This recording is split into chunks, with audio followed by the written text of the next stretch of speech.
Hello everyone, welcome to the Lost Upper Tavern. I am your host, Nitsify. Welcome to the Rum and Harbor campaign, where you got a bunch of little pirates doing a bunch of little things.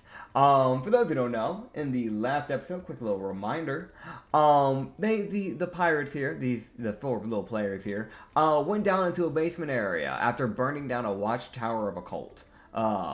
Basically they were trying to take over a chunk of island that was taken over by a cult. And they went down to an abyss, a complete pitch black area where even with like darkness, like dark vision and all that, still couldn't really see. So they had to use torches and things of that manner, and also get a little creative using like cantrips like light, which is actually really useful, to actually be able to see in the area. As they kind of dealt with a jest alike, and for some reason, rather than like retreating or fight. Well, I mean, y'all did retreat, but like rather than like doing that or fighting, like because it is a boss, they instead chose to tame it. So yeah, that's I don't know the thing. about that one. Yeah, Don't question our decision. No, I'm not. I will say I think that's the first time y'all have actually done something that I did not prepare for. So good job on that. That's the first time y'all have ever done that. Fuck yeah. It wasn't a, fuck you die type of, like, feeling from me yet. Y'all haven't gotten me to feel like that, but that was the first time y'all have actually managed to pull something over on me, so good job. That being said. Good job, Isa. Fuck yeah. The wild card. We did a lot of mass murder, and then we befriended a dog. Yeah, no, I'm really happy. Yeah. Y'all Our got to do attempt. AoE. Oh, man. I was like, finally! I'm like crying. I can do AoE. Finally. But as y'all start coming up from the area, oh yeah, by the way, y'all did find 3 specific people in that area, which was Shindeo, Lavana, and Lavana Healing was another person on the ground known as Nepa, a rising pirate that y'all know of. One of the rising rookies, essentially. I know her. Yeah, you know her. But that's a little bit of a, the recap. Y'all did come back up and come face to face with a lady in white hair, that's been working with the cult by the looks of it. And, you also know that you can find the, drow that you're looking for, Seda. You can find her at the church that she is essentially taken over. My cat just got kicked out of the room. I saw it coming from a mile away. And besides that, actually gained some introductions here. We have Sitting Way in the corner, on a chair, in, like a little bit more onto the side here. We have Isa, aka Toasted Ghost, who plays Ublex. Yes, he's Got a fun fact? the guy of all time. Guy of all time. I got a fun fact. Mm-hmm. Ublex is really getting into some meal prep. Like, they want to make 50 million meals a day at this point. Heck yeah. What That's actually the smart. That's smart though. That's smart though. When you do like a meal prep, it's actually kind of beneficial for you. It's just rice and chicken.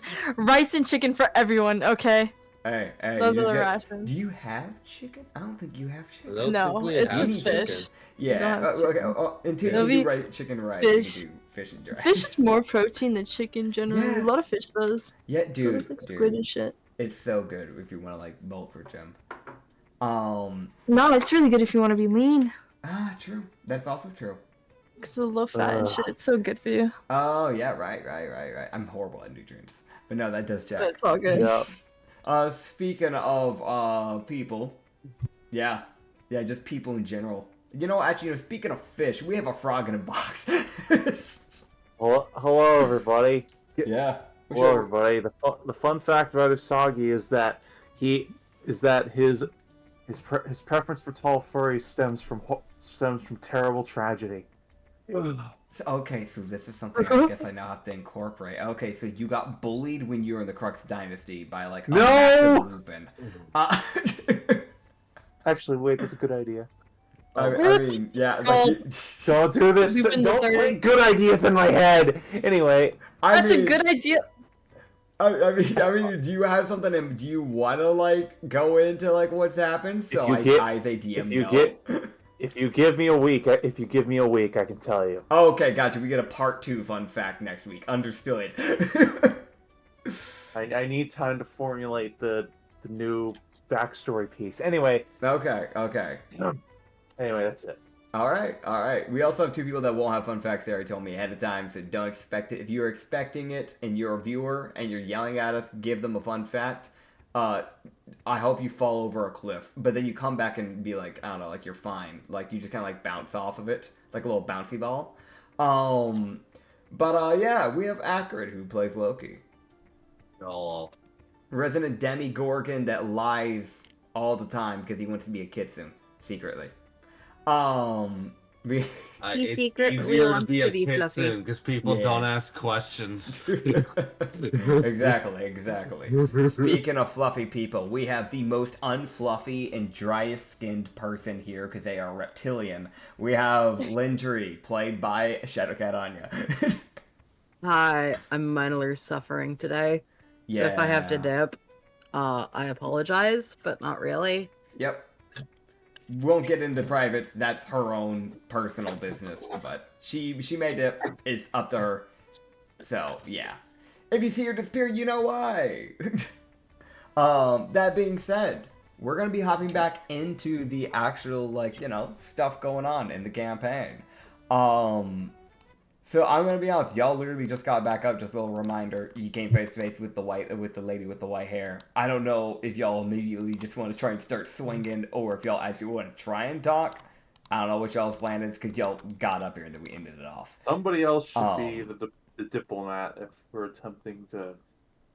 Isn't she supposed to? Aren't we supposed to be killing her? I don't know if she's hostile or not. I can't tell. Talk to Who her. knows? Somebody if I else do it. Recall, we were told that she was not actively hostile. She didn't have any emotion. Yeah, she or anything. seemed basically almost like a completely neutral, like the best way to put it is that her body language and her facial expression was completely in absolute neutral, but she could also be found like walking around actively with with the cultist. I do actually have a picture. We held off on showing it because otherwise we're gonna have to re-describe, because I think last time we were talking about like not saying it directly. Because last time I did something like that, on the very end I had to re-describe the character. So I actually properly send a picture and actually describe the character here. What you're looking at is probably what seems to be a human. She has this like white hair that's kind of like put up in like a slightly messy bun, but the majority of it's just kind of gained to free flow here. She does drape a bit of it over the shoulder, kind of like a red shirt and baggy green cargo pants type of deal, like sweatpants, cargo pants type of thing, and just black sneakers. Fairly pale skinned. But yeah, I mean, there's not really anything crazy about her. She's not like an overly dressed or like, that sort of thing. She almost looks like just like a normal fucking person. So. Fair enough. All right. Well, Yeah. I know I'm the last one up the ladder, so. Yeah, you were the last one up. If I remember correctly, the order, when it came to the PCs, it was Usagi that got up first, I think. And then it was... Usagi was on Kierla's back. That's correct. Yeah, so his head No, would have it came was- up first. So it would have been Of the Usagi, PC Lindry, Ublex. Of the PCs. Because the NPCs aren't going to do the talking for you unless you want them to. But yeah. I know Usagi has the best charisma, like, mechanically speaking. Surprisingly, the rogue has better charisma than the warlock, which is kind of wild. But also, it's because of the god he's been affiliated with. And then there's Ublex, and then finally Loki. Yeah. Meanwhile, the minor noble. Yeah. I lost my green die again. Okay, well. I wonder if we should probably just. I don't know. You can see, I will say this, if this helps any. I'm so sorry if I just cut you off. Discord delays goes kind of burr. If this does help y'all and need to kind of understand the picture a bit better, there are like two like alive grunts that you're kind of facing down, like to the right of you. Then you had the lady to the front, and she is like, from what you can see, it's probably like around like 5-6 grunts that are alive, like behind her. But and there's just like a few dead ones, like behind you guys and to your left. Yeah. Okay. So Yori's probably been doing some work down here. She probably just Okay. arrived though, considering that Yori isn't already dealing with her. Say, well, All right. I don't assume she's gonna be friendly. Kira's willing to try. All right. How about we try to intimidate? I don't Okay. think intimidating would be a good idea. Ah, boo. Kira would just kind of approach. Okay. And just... I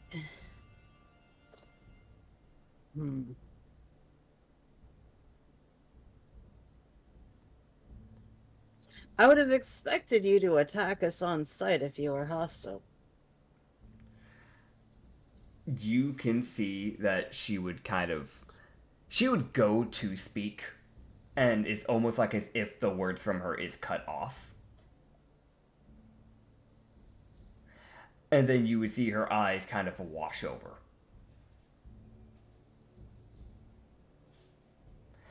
And you would see that her hand would begin reaching for her belt.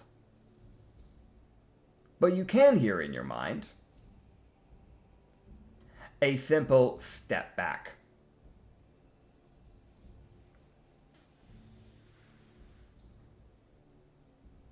And I will say, I don't think it would take much of an insight to at least pick up with the tone. It's less of a hostile, get the fuck out of my way type of thing, and more just a, hey, actually step back, please, type of thing. Okay. I think she's being mind controlled. That's just me as a player. Oh, I mean, I have no way of knowing that. I don't know that. I'm just guessing by the eyes washing over and her body language changing like that. I just fucking failed at an Arcana to see if she was, so... I'm guessing you rolled bad? I rolled a dirty 10. Yeah, that's not gonna do anything for you here. I do apologize on that. You can at least, like, with like a dirty 10, like, the best you're picking up is just, like, there's magic. Like, it's that weird thing of, I know people are like, oh, wow, so good. Good job, dude. Listen, I'm be real, after casting okay, I don't know if I explained this, with the way mana runs in my world, but when you use mana, upon using mana, you create, you know, like how when you breathe in oxygen, you release carbon dioxide when you breathe out. Is it carbon dioxide? Yeah. Yeah, okay, I want to make sure I wasn't sounding like an idiot for a second there. I said that, and I was immediately like, wait. But in the same way, when you use mana, you create curse. So curses essentially float throughout the world. In the same way, mana naturally forms and floats throughout the atmosphere. That's why wizards can cast things. They need to know the spells, and then they pull the mana from the atmosphere and then use it. So Dirty 10 literally just kind of lets you know, hey, yeah, no, there's a lot of magic around here because there was actively 2 massive AoE things that was cast around this area. So you're just picking up a lot more just the residual mana. White noise. Yeah, Yeah. the white noise. I would Also, say, Loki. Go for it. Sorry, that's not Loki saying anything like that. That's just me as a player. Because Yeah. Loki, I don't even know if he's up here yet. He is. Okay. Yeah. Well. I will say, as you take a step back, Linder, because you didn't move your token back, you would see that she would begin to grab from her belt a gourd. As she would down it, and you would see her take up a stance. Fucking what? Oh, I know. Okay. I, as a player, am pretty sure I know what she is. Oh, no. Okay. Do you suppose? Yep. Do you suppose she's? I No, think never mind. Loki would actually say, I'll save that line for later. I think we're going to need to knock her out. I don't know if there's magic affecting her, but with her eyes changing, I don't know. I have a horrid idea if I get a good enough attack. Anyway, I would just... Loki's just gonna recommend, at least for her, knock her out. We alright. can leave her here. I was gonna And say, then... no, I was gonna say, otherwise y'all are gonna start rolling initiative here. Yeah. I know that's like a Kira- weird, like, Mhm. Kirla's going to try something. Okay. Wisdom save DC 16. Okay. Let me grab her sheet. And let me see what she Simulation. has. Alright. Wisdom save. What's your wisdom save? Simulation. Alright. That will be a... Brain's gotta do math. 18. Damn. Damn. So Kirla was trying to use suggestion and was just calm down. So, when you use the suggestion, you would feel more as if just, like, it almost just gets overrode. Overridden? Man, I am not doing great with words today. That's awesome. Overridden. Yeah. You would feel as it almost just gets overridden, essentially. Okay. Good. She's being controlled. Alright, so who wants to roll initiative? Yep. It's group initiative.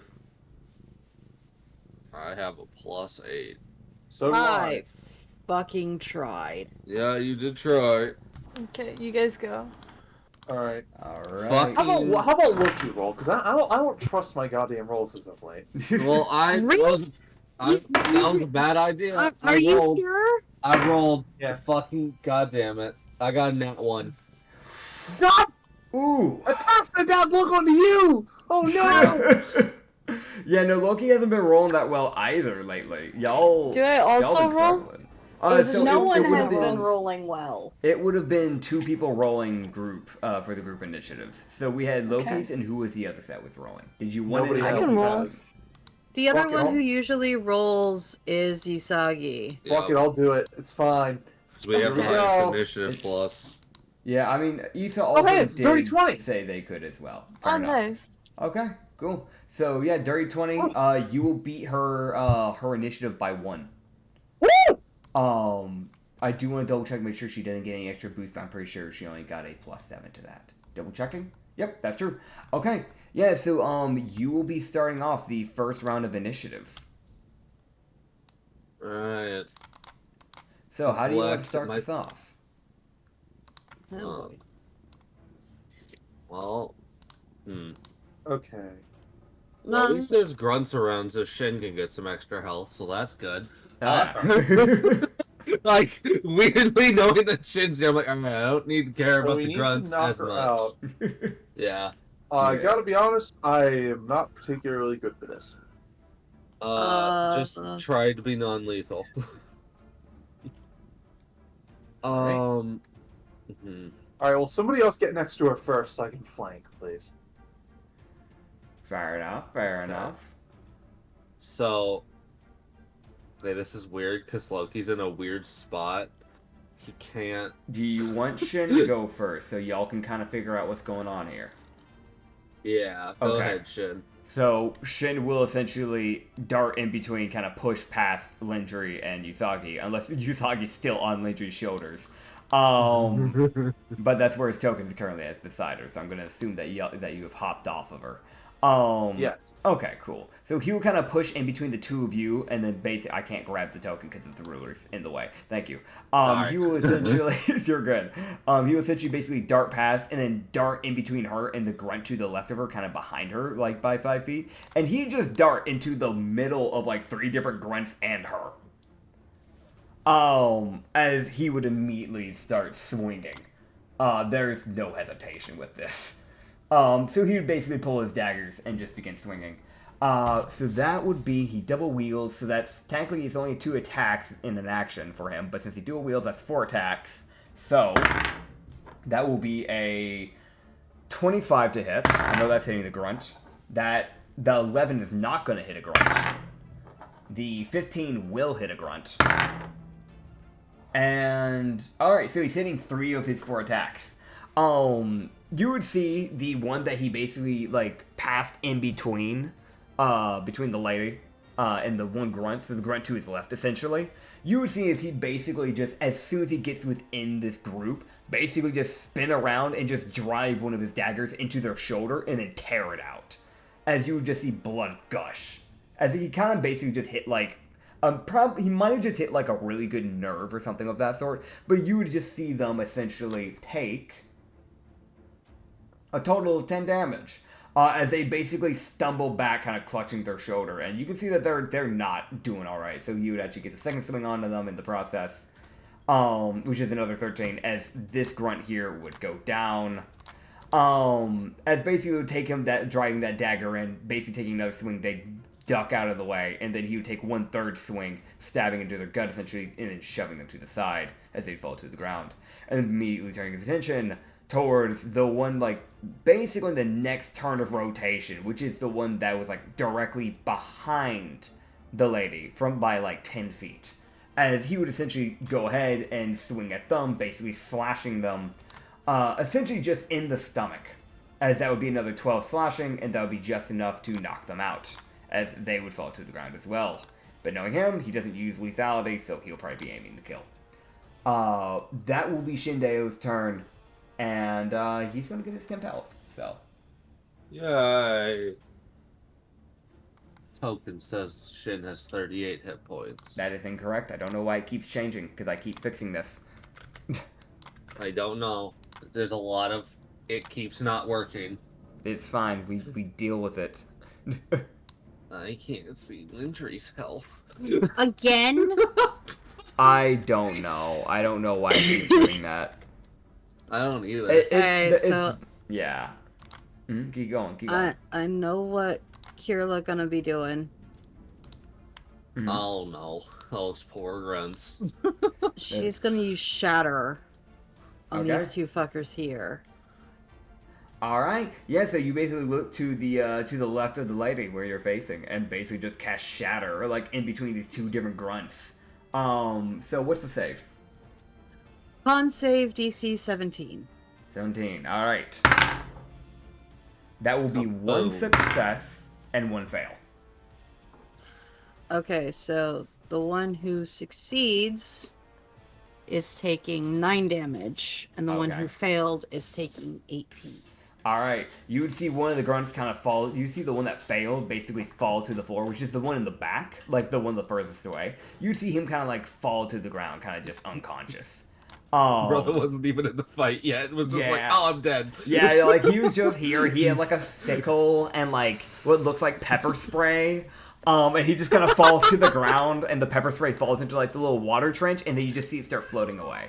Damn it! I wanted to grab the pepper spray. Oh god, it's only gone 5 feet away from his body, so you know you still technically could run and go grab the pepper spray. But yeah, the other one is the one that succeeded is still standing. Excuse me, pardon me, hold on. Okay. Excuse me. Yes, I want the bottle. Oh, God. No, look, he doesn't do that. Yeah. Maybe. Anything else you want to do with your turn, Landry?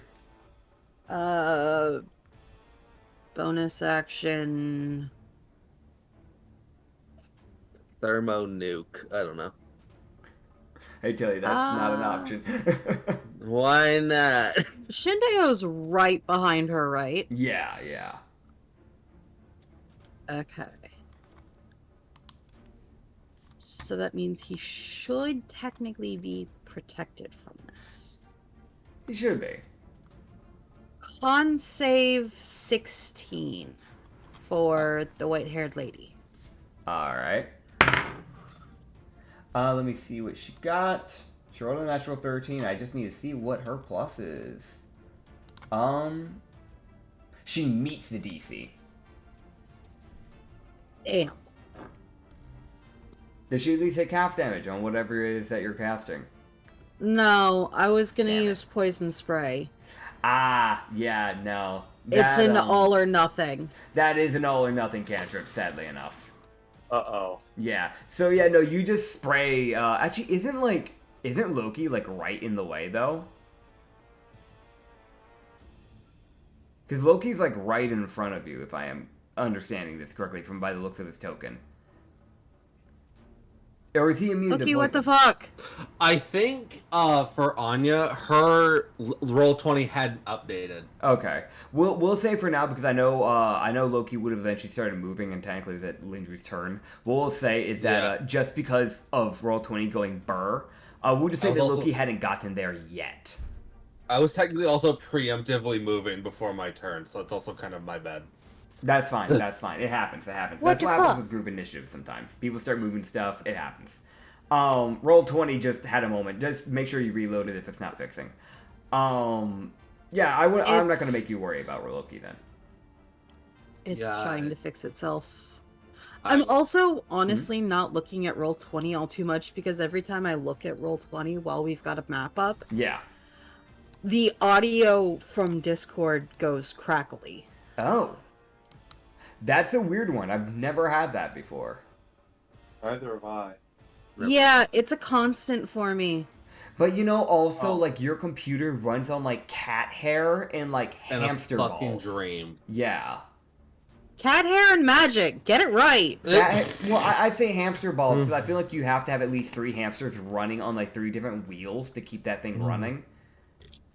No, It's magic. It's a miracle that thing runs. I don't know how it's running.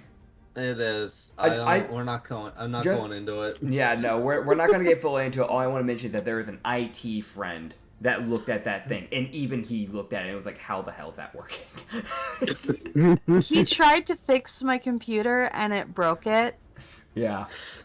and I had to revert what was done, Yeah. and everything started working fine again.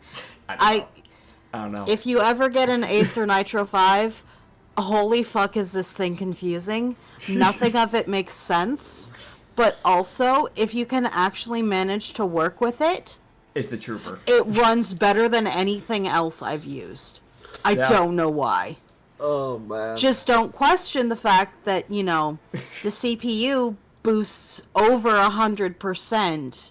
The CPU and GPU are technically conflicting, and oh, by the way, it's got 2 separate CPUs in it. Yep. Oh Yep. my god. We'll Alright. start kicking back to initiative since you moved. I'll go ahead and have Loki do his turn next. Alright. Magic and cat hair. That is literally the name of my computer. Alright. I'm going to go ahead. Yeah. And trying to attack. Going for non-lethal with the chains. Let's but, yeah. go. Whoa. All right. Hey, that's a nat 20. All right. Well, It should. I hate to tell you, that's gonna nah, it hits. Okay. Fair enough. And an immediate nat 1. Fun. Oh, okay. Okay. So first of all, flavor your nat 20 however you want, and then we'll figure out from there how that nat 1's gonna happen. Yeah, the only one that hits is I got a dirty 16 as my next highest roll. Okay, let's see what our AC is. That will I'm miss by assuming 1. it misses. That will miss by 1. Ah. Yeah. Okay. My brain is also like weirdly used to the people that have like insanely high AC, so my brain is like, all right, dirty 6, that definitely misses. Like nat 6, that definitely misses. Yeah. Oh, hi, Neppa. Yeah, I forgot to add her token, so she's here now. Hi, Nepa's here. Hell yeah. I feel like the extremely high ACs are partially your fault. Yeah. The high ACs are kind of like, it's a mix, because there are some people that genuinely just kind of have like a really high attack roll. So, it's a Oh no, weird I'm mix. saying because he and I do solo D&D all the time. And my characters generally have higher ACs because the people he throws at me just go, fuck you, I'm going to have +9 times 2. don't. Alright, well, Loki would just be doing his normal, like, chain spin that he Yeah. normally does with his attack, so it's... I score 1 hit, and then the other 3, I'm just assuming, just either hit, just doesn't feel it, or just doesn't fucking hit. Yeah, so essentially that first one that you would do, right? You would you're that first one, that nat 21. That first swing feels real good. Like you get the crack and everything, like when you hit them with the chains. Go ahead and roll that damage, by the way, and we'll double that. And essentially, as you're getting that like one really good crack in, the other chain, as you're like trying to crack it with it at the same time, it basically goes over her, and basically just hits you instead. Basically, just kind of like wrapping into you. You know, like when you like swing something and kind of like you kind of like miss the mark, and it kind of like wraps around you, just kind of you get that crack, and just you crack yourself instead. It's kind of like that. Nice. Yeah. Fair enough.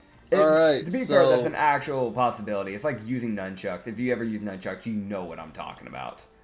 Yeah. Yeah. I'm also just now even more annoyed with my actual roll damage, because I rolled minimum on her and near max on myself. Okay. So she takes 16 damage and I take 30. Okay. Right. That's unlucky. That is really unlucky. Yeah. Yeah. And you're now missing a certain rabbit. Yep. As Usagi's internet went out. Okay. You see, we're gonna pause then real quick. Dang. Okay. All right, Reed's back. We're back, everybody. His internet went out. I'm guessing the wind did you win again? Yes. Yeah, it happens. He's got high winds, everybody. You gotta love being in Oklahoma. I actually don't know what state you're in. Do not say it. This is public. Don't do that to yourself. I live in Iowa. Esau. Isa! Rena. What are you screaming? My cat's screaming. Okay, so we just got done. You rolled a nat 1 on yourself doing maximum damage. You rolled minimum damage on your nat 20, and then you missed the other two. Yep. What is your to hits, by the way? How much you get? Like, what's your plus on your to hits? With my chains, a plus 10. Okay, so it's not like you have a bad hit. You're just rolling bad. Okay, I've been doing housekeeping in the background, and now I've been like sitting here going, all right, what do I need to tweak? There's obvious problems I'm seeing here. What do I need to tweak? Okay. Yeah, it's also weird because the chains have a higher to hit than my other ability I have. So I was like, well, that's kind of sad. That actually kind of sucks. Yeah, all my string abilities have like. They're like a 8s. Yeah. That's their to hits is a plus 8. You know what? It's probably because the chains have like a plus 2 because they're like the magical chains if I remember right. So that's probably why. Which does make sense. You can't do anything about that. Okay.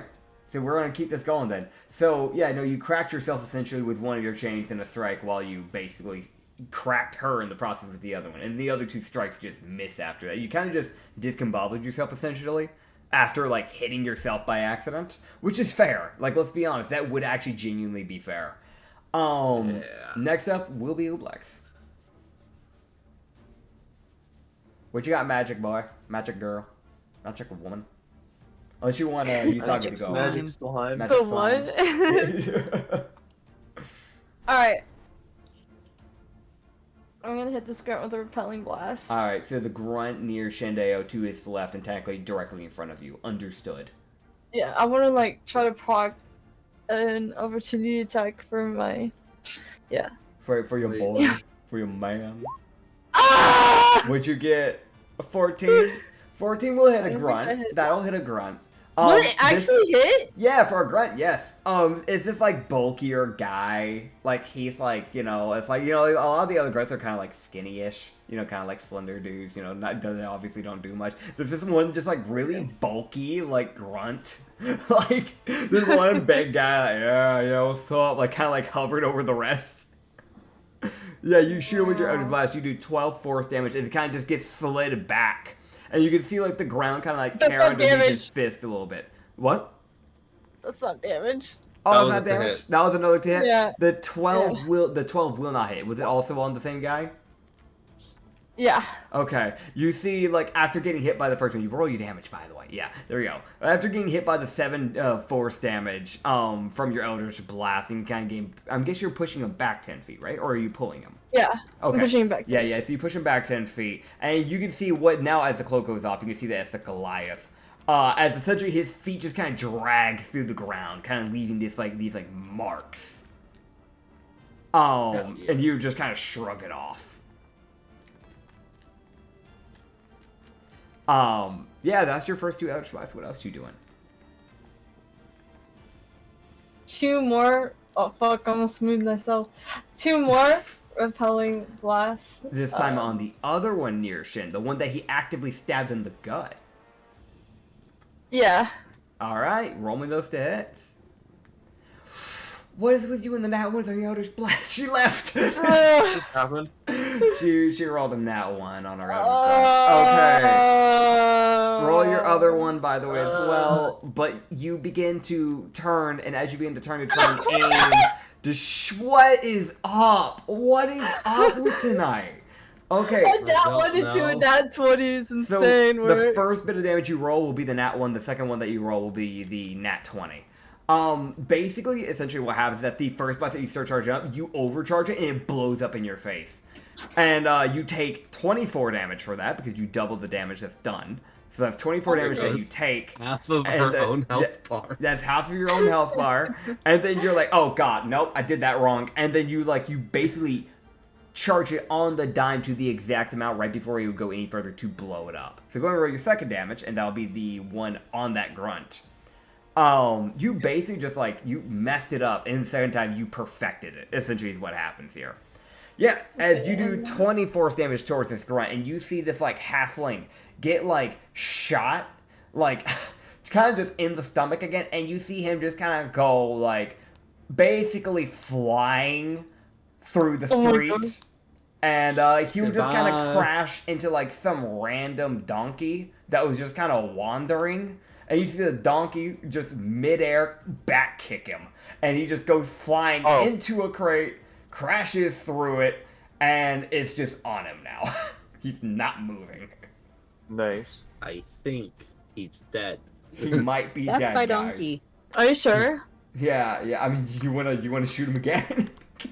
No. Okay. I already used it all by up. a donkey. Kick by donkey. That there is no surviving. If Absolutely you're kicked by not. donkey. Isa, you could swear that Ublex can see a few teeth just on the ground. Nice. So yeah. I mean, don't eat it. You don't want to gulp that. But next No. up It's my reaction. yeah. Next up is Isagi. Isagi. Fuck. Are you trying to create a fucking fusion dance or something? I'm not trying. My brain just got out. Don't give me bad ideas. Anyway, Your brain cut out. We do not need an Isa Usagi fusion. We don't need that. the freak for the ages. Anyway. Okay. Isagi. Okay. All right. This is a stupid question. Okay, so obviously this is non-lethal. Yes. I'm just gonna take my sword and just try to fucking slam the hilt of it into her solar plexus. Okay. That's just a normal attack. But Yeah. It would just be normal. Basically, you just roll the damage you normally would roll if you hit the attack, and it would just be bludgeoning instead of slashing. Okay. Well, it needs to hit first. So Yeah. Let's see. It's also Come on, an roll actual 20. strategy. Yeah, it's not bad. Come on. That's a 17 to hit. That hits. Yes. That okay, meets here the we AC. go. Oh, good. Since it's versatile, that's 1d10 plus 5 plus d10 plus 46. Okay. Yeah, okay. that works. That's 24 damage. Okay. Cool. Yeah. So you do 24 damage to her. Heck yeah. Let me Fucking get. slam the hilt of it into her. Heck yeah. No, into. I mean, it's not a bonk. It's more like a really, really hard poke. Yeah.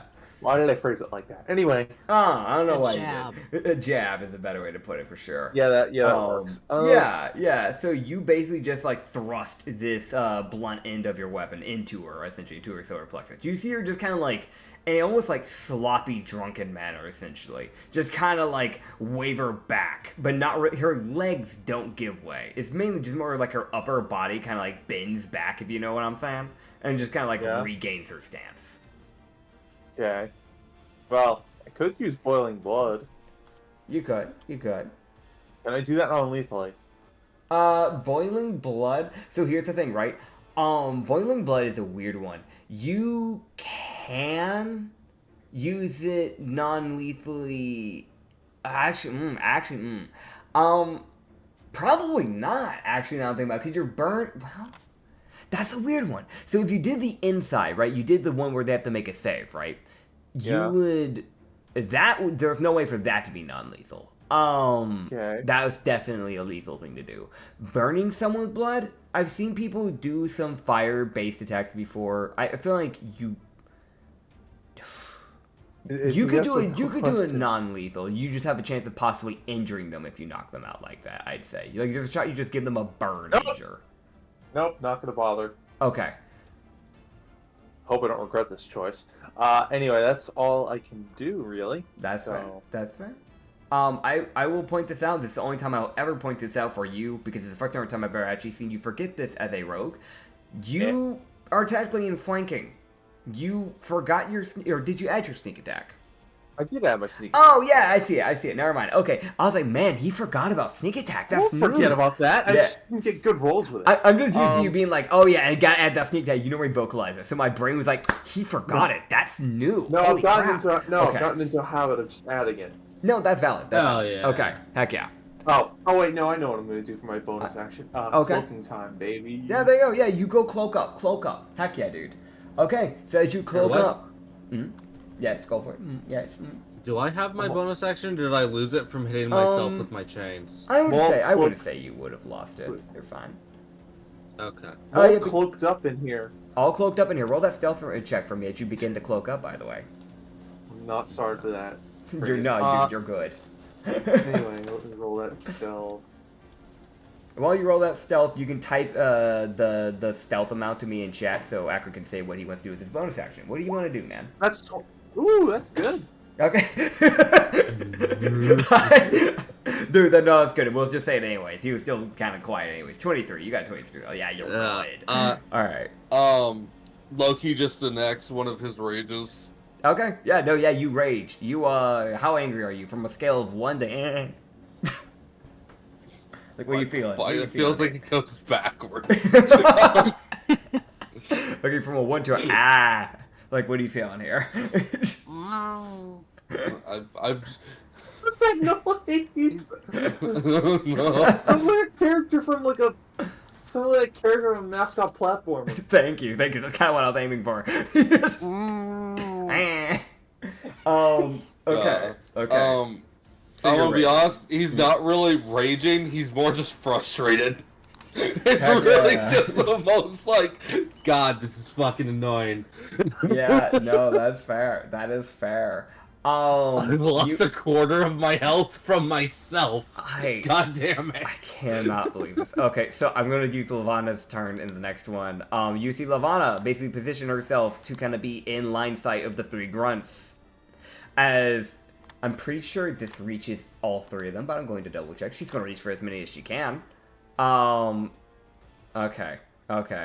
Does this affect allies? Because Shin's in that. He's not. Also, I'm gonna say this for reasons. I don't think this would work on him anyways.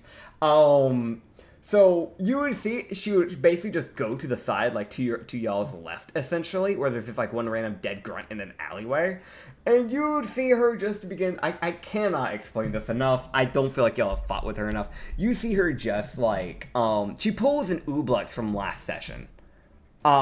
She just throws it back. There's no other way to put that. As she begins to glow as she does it. And they have to roll saves, charisma saves. Otherwise, they are charmed. It's a stripper Wait, what kind witch. of save? It's a charisma save, and it's actually a pretty good DC. It's a 16. Looks got distracted. Oh my god. Do you want to roll? Oh, okay, yeah, sure. You could. I mean, you beat the DC. I mean, do you want as a person to still be charmed by her anyways? I did it. It's distracting. Okay, yeah, no, yeah, you catch a glance. You definitely, like, catch a few glances. The 2 grunts both failed. So they are essentially under a charmed effect. So they are essentially swaying side to side. Because that is just something that she gets from her Bard Cell class. She used Seduce Person. I think that is an action for her, surprisingly enough. And then with her bonus action, she will look to the human, and she will cast... You know what? Yeah, no, we'll have to do this. I'm going to have the human roll a concept. That is a nat 5. That is definitely failing. No. What does this do? Because there's actually a spell they're going to use. Gotcha! You see, as, like, the lady, y'all don't see anything happen. Like, you know, like, as far as you can tell, Lavana's just dancing. But you see that the lady, soon after she begins dancing, you see her basically kind of, like, hold onto her ear. And then you'd see, it's almost like as if she went deaf. So yeah. She can no longer hear. Oh! Yay. And she used a special cantrip, used by a, in Acrid's world, it was used by a cult, called the Grafted Cult, which it was a cult that would, like, basically disassemble people's bodies and attach their limbs to them. So, like, some of those cult members would have, like, 8 arms and 7 legs and things like that. Like, they were disturbing people. Yeah, so she actually, funny enough, fun little fact about Lavana, she has access to those spells. Yeah, that's just the thing she has. She has information from the Grafted Cult, even though she's not from that world. Gotta love witches, man. And lastly, you have 2 other people on your crew, on your group. One's not from your crew. Actually 3, because you have Yori, Pike, and Nepa. So, Pike will honestly, like, he has, like, barely any health. He's just gonna heal himself. I think that's pretty fair.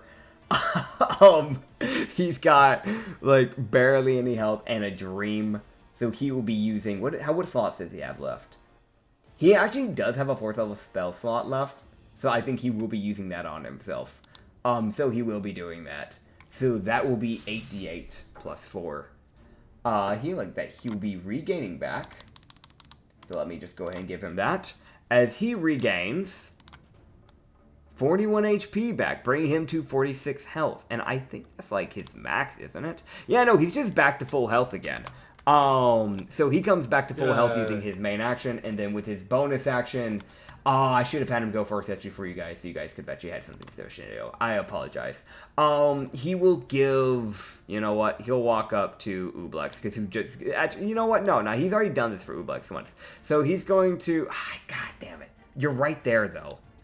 No, this would make sense. Okay, yeah, no, he'd cast guidance on Ublex, and then he'll walk forward to near Loki. So next time, he'll probably give you guidance on the next turn.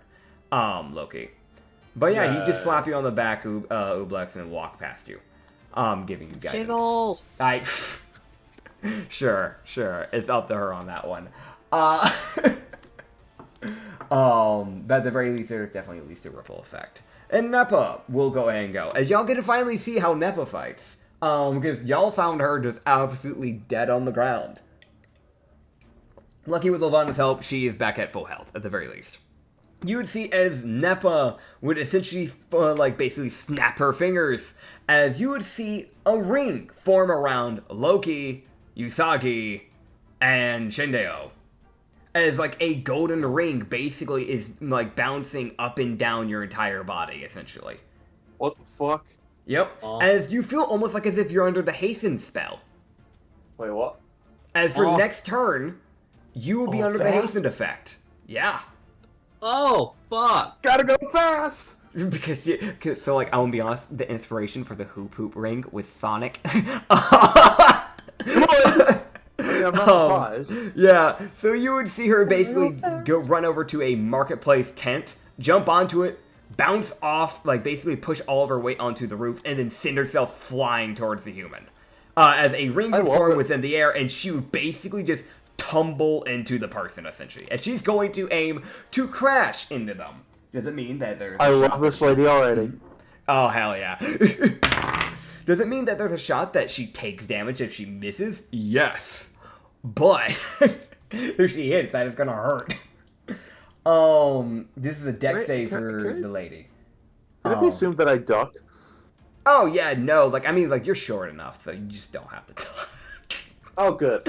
You and Loki are short enough, so y'all just don't have to even duck. She just flies over your heads.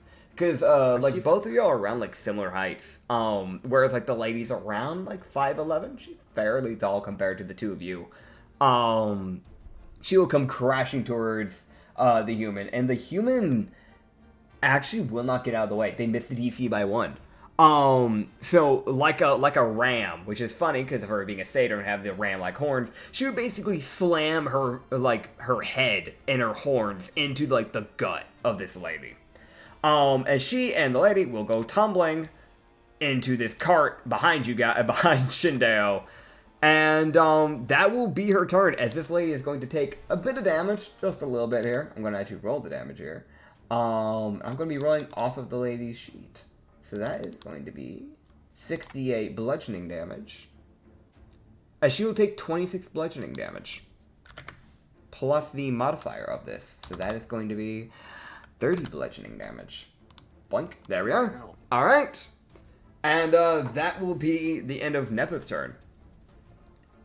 Next up will be the few grunts that live. Oh, wait, no, Yori. I'm so sorry, Yori. I about skipped over you. I apologize, buddy. I've done this to you before. She daggered twice. Yep. Okay.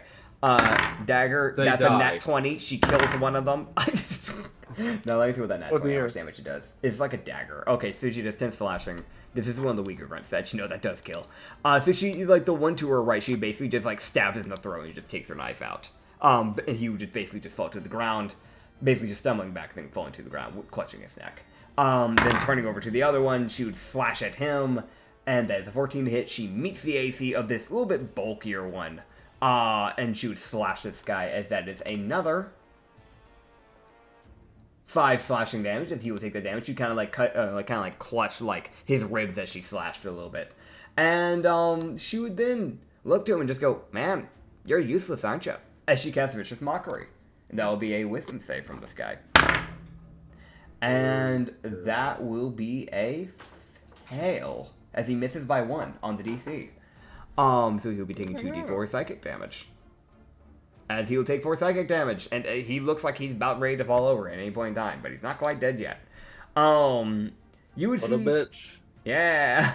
You would see the Goliath, who, like, was pushed back, the Goliath grunt that was pushed back by the Elder's Blast, who basically kind of just, like, when he was pushed back by the blast, essentially he was kind of, like, knocked, like, into the wagon, but the wagon essentially just kind of scooted to the side just because of the sheer weight of this Goliath. You'd see the Goliath kind of, like, look to Ublex and point to you. And you see him pull out a special little weapon, because the grunts are starting to get creative, as he pulls out a ball and chain. As he begins spinning it. Like, you know, like when you take a yo-yo, you kind of just, like, spin it in a circle, that sort of thing? He starts doing that. He's, like, two-handing this chain. And you would see him reel it back with his right hand, and then throw it, letting go, as this thing goes hurling towards you. As he's going to roll the hit. Let me know, does a dirty 9 hit? Oh my god. Oh, that too? Ooh, yeah, that too. Yeah. So, yeah, I'm going to guess a dirty 9 doesn't hit. So, It does not. How do you want to dodge this thing? It's like this big old ball, like spiked ball on a chain that he's just kind of hurled over, like, the lady's head and over Pike's head to aim for you. I'm gonna absorb the ball chain. Okay, you absorb in my stomach, then repel it out. Okay. You know what? Thank you. Like, I'm gonna pick Rebound. Are you trying to rebound? You're like a monk, so you can't deflect a missile. But she's a slime. But you are gelatin. This isn't a mechanic, but you know what? I at this creativity. At this point, I don't care about D&D rules at this point and this far into the campaign. Sure, yeah, no, you eject it. Roll me at the hit. I mean, I didn't intend for it to go all the way up, just like hit the ground, but like. Yeah, whatever. Sure, roll me an unarmed strike. Oh, this should be good. Oh god. Sure. I don't think it hits. No, it's like it always makes it to him. So like it kind of like goes halfway, like in between like the lady Shindale and another grunt, and then it just hits the ground. It just kind of like makes a little mark. You can tell this thing had some weight because like when you absorbed it and caught it in your body, you can feel like if you had like a physical body, you caught it like with your hands, you would have felt like your body kind of like want to drop because of its weight. Because it is a Goliath that was wielding this thing. But like, so you ejected it. So when it lands, it leaves this like small, tiny little crater in the ground. Oh my god. Yeah. I know what I'm gonna do. You could guess this thing was probably like maybe 60 or 80 pounds. Like it had some depth, like some heft to it. Also, I hear ideas going burr. What'd you say? Next up is the grunt that's like nobody's paid attention to. You see this man strut up like just like the most like high confidence, I got this type of vibe. As he's gonna like, okay, buddy, be smart. Come on, go for the people in front of you. Don't go for the people that you have to like walk past Shin and Neppa to get to. Okay, cool. I know my answer. You see him lock eyes with you, Loki, like, big dogs fighting together. Obviously, captain versus captain. As he walks past Neppa and Shindeo to try and get to you. Dude, you are so stupid. Does that mean he takes an opportunity attack from Neppa? He will take it from Neppa, but he doesn't leave the radius of Shindeo. No, I figured that. I was only asking about the former. Okay. Neppa instead. Instead of doing a normal, like, opportunity of attack, you see her stick her leg out, because she's still kind of on the ground. Because her and the other lady are prone. Okay. Look at the way they dove. Like, she's basically face first on the ground. Trip his ass? Yeah, so she trips him onto the corpse of the other grunt. As he just falls prone, and you can see him like begin to panic and squirm because he's got like the blood of a dead man on him now. Of like a comrade at that. As he's just like squirming out, and like he's basically lost all his movement because he just got tripped. So he has to look to the only person he can reach, which is Neppa or Shindeo now. He does take a D4 bludgeoning damage because he hits the ground. Or kind of like cushioned, like kind of more the skull of the corpse. That's 4 bludgeoning damage that the grunt will take. And then he will try to take a swing at, honestly, probably Shindeo. Because he wouldn't know that she tripped him. I feel like Shin really is just standing there like, bitch. Yeah. I wasn't even trying to kill you yet. So you see him reach out a can of pepper spray. And spray it at Shin. And Shin had to roll a save. And he got a nat 20. What the fuck? So Shin just looks to him. And like as he's raising the can, you see Shin, like, it's like a moment of like, you see the grunt doesn't notice that he moved. But Shin, within a split second, smacked the can to turn it around. So when he sprays it, he sprays himself. Oh. Fuck. He's blind himself. Yeah, he he pepper sprayed himself. I'm gonna be honest, that's like 3d8. I only rolled 1. I need to, like, I'm gonna be honest. If you've ever been pepper sprayed, it hurts. It hurts. Oh no, it fucking hurts. It blinds your ass and you're fucking in pain. So he takes 15 fire damage to the eyes, and he's blinded, and he goes unconscious as he passes out from the pain.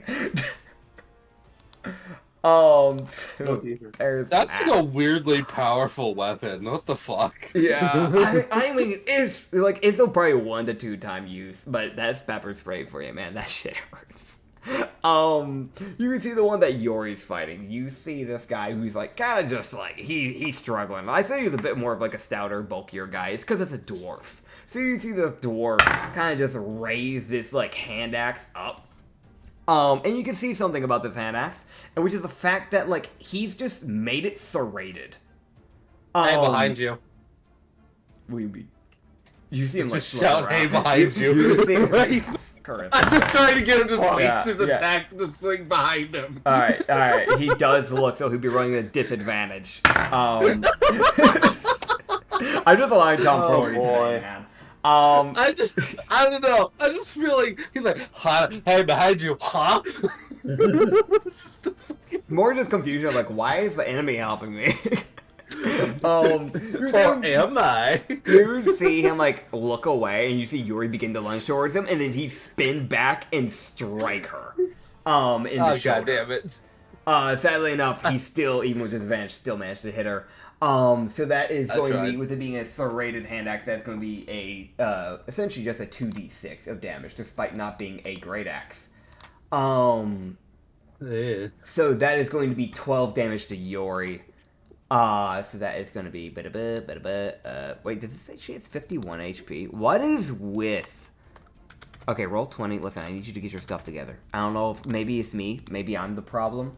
I could be. I'm not the. I honestly would have put it past me. But like, one of us is in the wrong. Is it where you're copying the token from? Maybe. But like, I feel like I'm doing pretty well. I'm keeping stuff copied from the right thing, but I don't know. Either way, she's down to 47 HP, which is not really too bad. Like, she was still full health at the time, so it's fine. But she would go down to 47 HP, as he basically takes a hack at her. And then you'd see the one other grunt who is like beside the knocked out lady and like kind of like in between the ball that's been thrown. Look towards the ball. Look at Ublex. Look at Shin. Buddy, you've got a choice to make. That's Ublex. Oh. That's Shin. You see him begin making his way to Shin as he steps into the square where the ball's at. And you see he is like just dual wielding cutlasses. As he will take his 2 swings. Okay. First is gonna hit, second is a nat 1. So here's what's gonna happen. Oh my god. Rena. Buddy, if you want attention, you can come over here. She's like meowing at the door. Like she is like, come here, bud. Come on. I'll show you attention. Come on. She's making her way on over. Yeah, no. So you would see the first one. You'd see him like get like his 2d, his like d6 plus 3, of like slashing damage from his like little scimitar. As he does actually a surprising amount. He does 7 slashing to Shindeo. But that doesn't cut through his temp health, so it's like whatever. Still got 11 temp health, he's fine. As the next thing that would happen is that, like, right after that strike, so essentially you'd see him, like, slash upwards towards Shindeo with that scimitar. And yeah, Rena, buddy. And you'd see, like, basically Shindeo just kind of like recoil back from the slash, kind of bringing his torso back. And then you would see him essentially just in the process of bringing his back, you get what I'm saying, like leaning backwards. He would bring his foot up. Oh no. As he would basically throw himself into a handstand and kicking the dude directly into the chin, like underneath the chin, essentially. So he will be taking a unarmed strike from Shindeo, and it will be doubled because that was a nat 1. That is almost minimum damage, but he will still be taking 14 bludgeoning, which, with it being a more normal grunt and not a beefier one, he will go unconscious with that. As you would see this guy get basically knocked back 5 feet, as he just gets like absolutely knocked out, lights out from that strike. The grunts always knock themselves out. This is like so sad. This is a trend with grunts I've seen. A lot of the grunts I had to deal with would end up killing themselves with nat 1. Yeah. And then there's the lady. You would see the lady basically bring off of her, like, essentially, because I already mentioned before, but she's still holding onto that gourd in her right hand. But she'd have the gourd in her right hand, and you'd see her basically get up and pull out, like, kind of like in almost like a stammering manner. And she would also take off of her back a quarterstaff. And it is this, like, metallic quarterstaff, essentially. It's almost like just straight up just, like, holding a pipe at this point. You might as well be. Rena, buddy, are you good? What is going on with you, Chief? As you'd see her just take a sip of the whiskey, like, out of her gourd. And then you would see her take 2 swings towards Nepa. Possibly. That's a 28 to hit. That's going to hit Nepa. And that's a 19. That's going to hit Nepa. Come on, Rena. There you go, buddy. As that is going to be... I'm going to roll the damage here. That is 15 bludgeoning. I know you guys can see these rolls. I don't care. And that's max. That's going to be 16. So she would take a total of 31 bludgeoning damage as you would see her go into bloodied. As she is, like, basically struck pretty hard twice with like 2 really well placed strikes with this like quarterstaff, basically into the chin and then to the shoulder, from the right and then the left. And yeah, you would see her basically probably just again down that drink. That would be the lady's turn. As next up will be y'all's turn yet again. Keep in mind, I do want to remind Usagi and Loki, you two have the hasten spell that you are under. If you don't know what that does, go look it up. But yeah. I have an extra action. Okay. Haste gives us an extra action, which we can use to attack once or anything else. Yep. So I have an idea, because there's a giant heavy ball and chain in front of me, and I have an idea.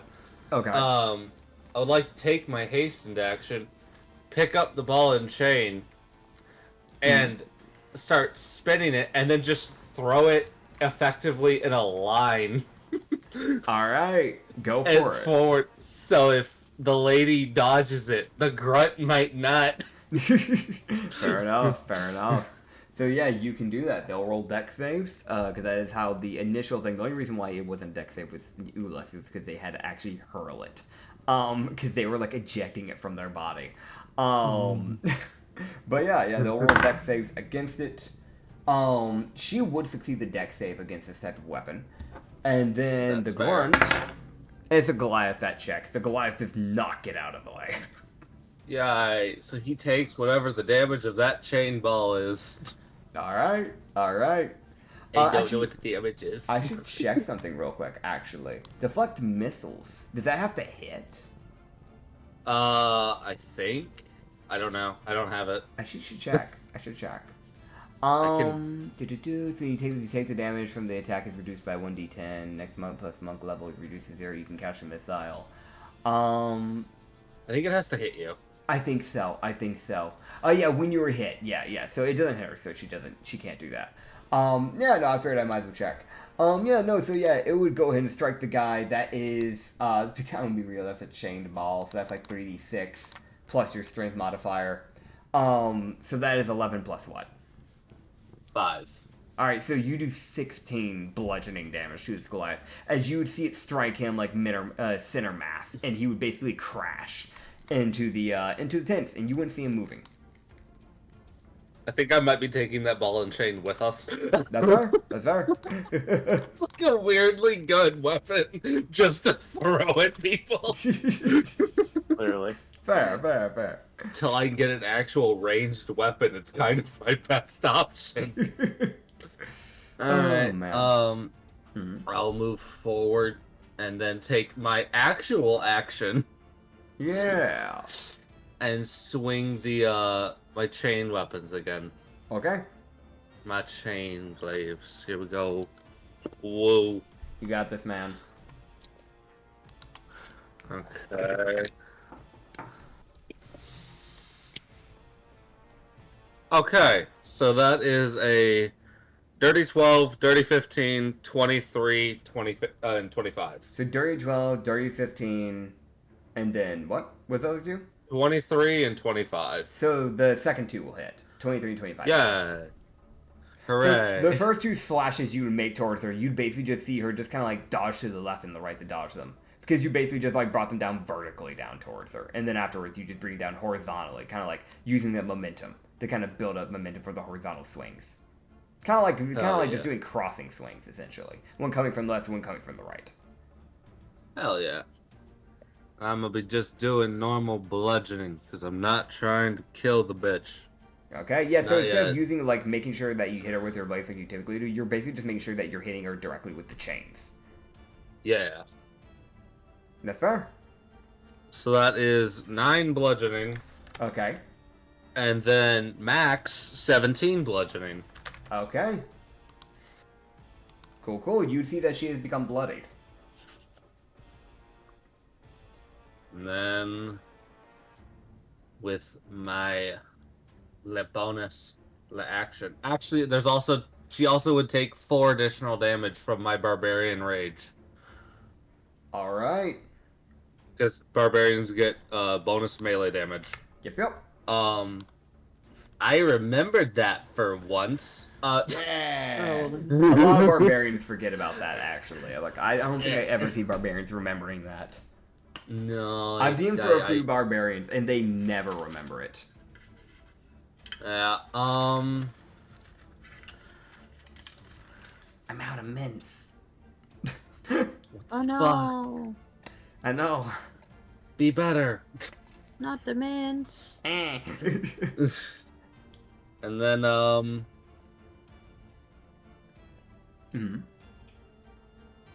and with my bonus action, I'm going to Mhm. wrap her up in string. Okay. So I'm gonna attempt to wrap her up in sharp string. So whenever she does shit, she hurts herself. All right, go for it. All right. I think this is a dex save for her to try and avoid it. I think so. Yeah. And then once it's in it, it's more of a con save for me. Yeah. All right, that is a 20. You are dealing with a monk, so it does kind of make sense. You would probably have a good shot at dealing with this, sadly enough. Yeah, no, that's fair. I was just like, what do I do with my bonus action? I have it. I don't. Yeah. Hey, you know what? It doesn't hurt to try at the very least, man. It doesn't hurt to try. I was like, well, she's swinging a lot, so she's gonna move a lot. So, all right, well then she would get out of the way. The DC 17. So Okay. actually, fucking that poor Goliath. If he's just unconscious, now he's got sharp string covering his body in case he moves while unconscious. Yep. He's just screwed. Oh man. Oh well. Thanks for the weapon, bud. Oh man. Since we have another Asian person, we'll have them go next. Usagi. Alright. It also gives the spellcaster well. time to do stuff. To figure out what they Alright, want to well. do. Yeah. What you got? Alright, well, all I need to do 1, 2, 3, 4. Mhm. Okay. So you dart in between Loki, a dead grunt, and the lady to the other side of her. Yep. Across the Alright, map. well, alright. The key thing to do here Mhm. is to... Stab. Well, for my bonus action, I'm going to activate Hit the the grenade. lightning... Activate the lightning effect, so that way I can have charm Okay. stuff. Okay. Yeah. Smart. So- Smart. So I need to try and hit first. All That's right. 17. 17. That will hit. Yes. It's the same roll as I made last time. Anyway, Yeah. okay. 1d8. Okay, so that 1d10 plus 5 plus 46 plus...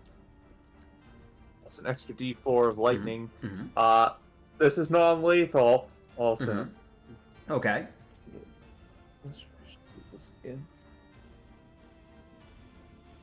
So that... Okay, so it needs to be a charisma save for a 14. If the DC is 14. Okay. Also She- 28 damage. She will fail that, and she will take Yes! she'll take the damage 100%. Finally! No, the saving throw is for the charm. Yeah, for the charm. Yeah. Did I So say it something else? yeah. She's Yes. charmed. She's charmed, essentially. Good. Yeah. Oh, good.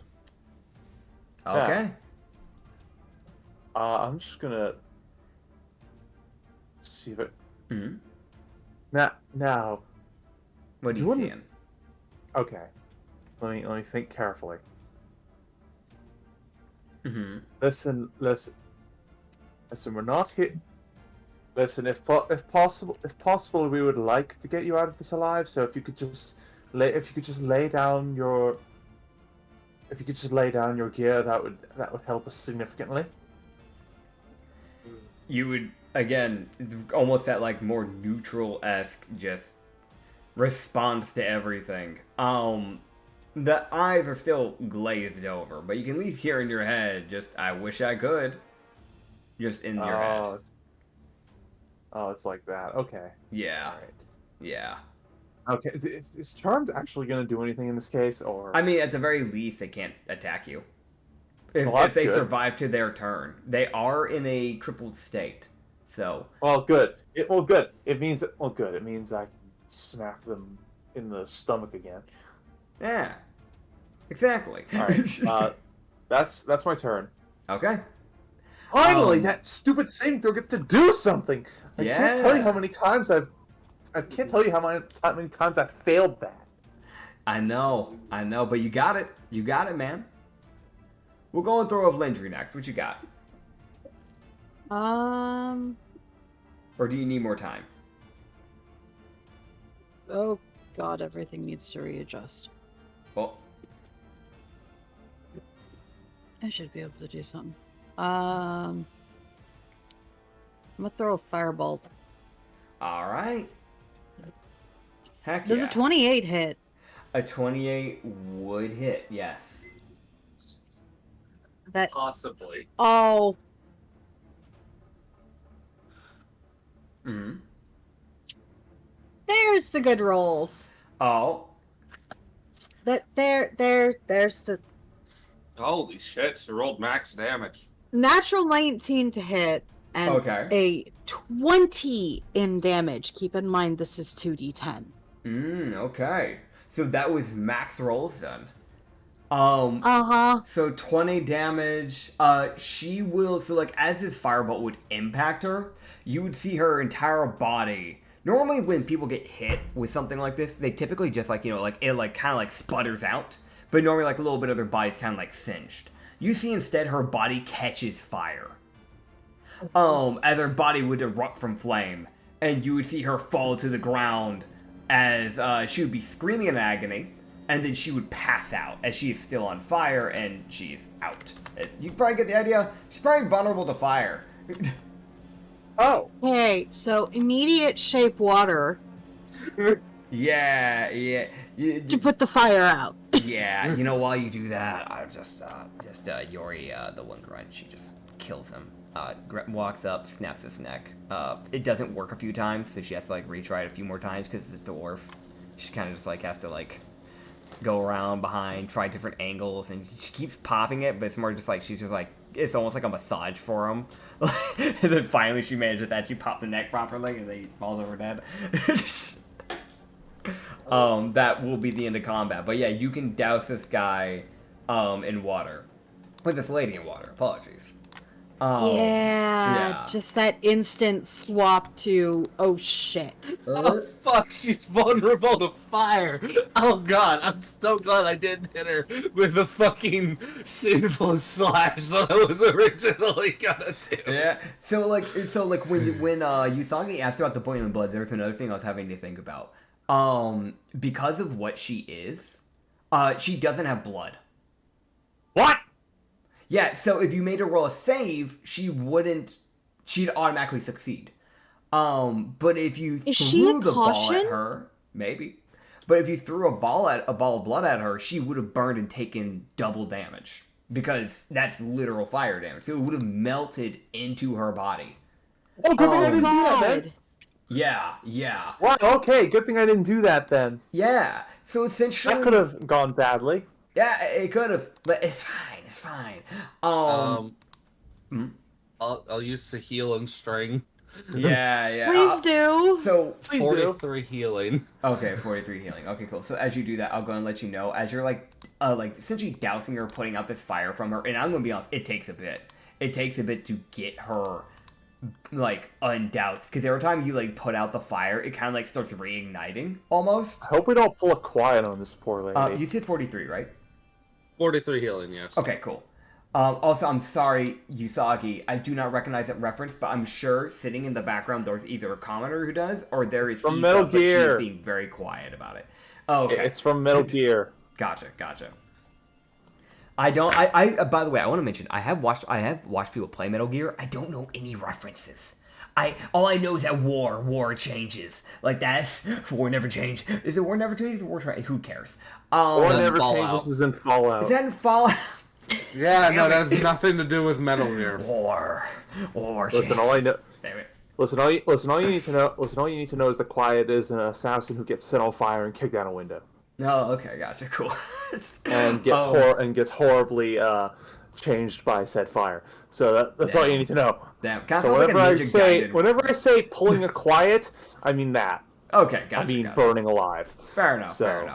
So the thing is, as you're like dousing her up, and you finally like start getting the water put out, and you're like, you're starting to like wrap her up and starting to kind of heal her up a bit. Essentially, you're just kind of like wrapping near the wound area, which is kind of just all over the body. you would see essentially like areas of her body is just gone from the fire. So like there's just chunks, like a part, like a chunk of her shoulders just gone. A chunk of like her like right side of her face where her eye would be is just gone. And like a chunk of her like torso is just gone. But you can also see that it's like starting to immediately refix itself. Like vines are starting to go through its body, like almost like reforming the body, essentially. As within like, honestly, like a minute, the entire body is fully repaired. Looking as if it didn't, looking as if it didn't even take any damage at all. Like as if it wasn't missing literal chunks of her body a second ago. Kirla feels like shit. Yeah, it's fair. She would, I'd say probably after 5 minutes, she'll start coming to be. It would take her a little bit to come, God, that was a bad spot to stop the word. It would take her a little bit to, like, come back to, like, being conscious. Because she did get knocked out in a pretty brutal manner. But you would see Nepo would put down a little potion. She'd have a little potion she'd throw it into the ground, and a big blue force field would form, as she uses a outpost potion. So everybody in the outpost can take a long rest. As you guys will all get, like, your spells back, all that. You take a long rest while within the potion's force field, essentially. And invaders will not be able to attack you guys. So even if people try to, they cannot get to you guys. Fuck yeah. Yeah. Healing. Where did Lindry's token go? Where did it go? It just disappeared? Where'd it go? Huh? I know viewers can't see it because I already moved the whole thing, like the battle map scene to like the normal scene that we have up. So I know they can't even see it, but yeah, just for the people, her tokens just disappeared. I think it's under yours. No, wait, no.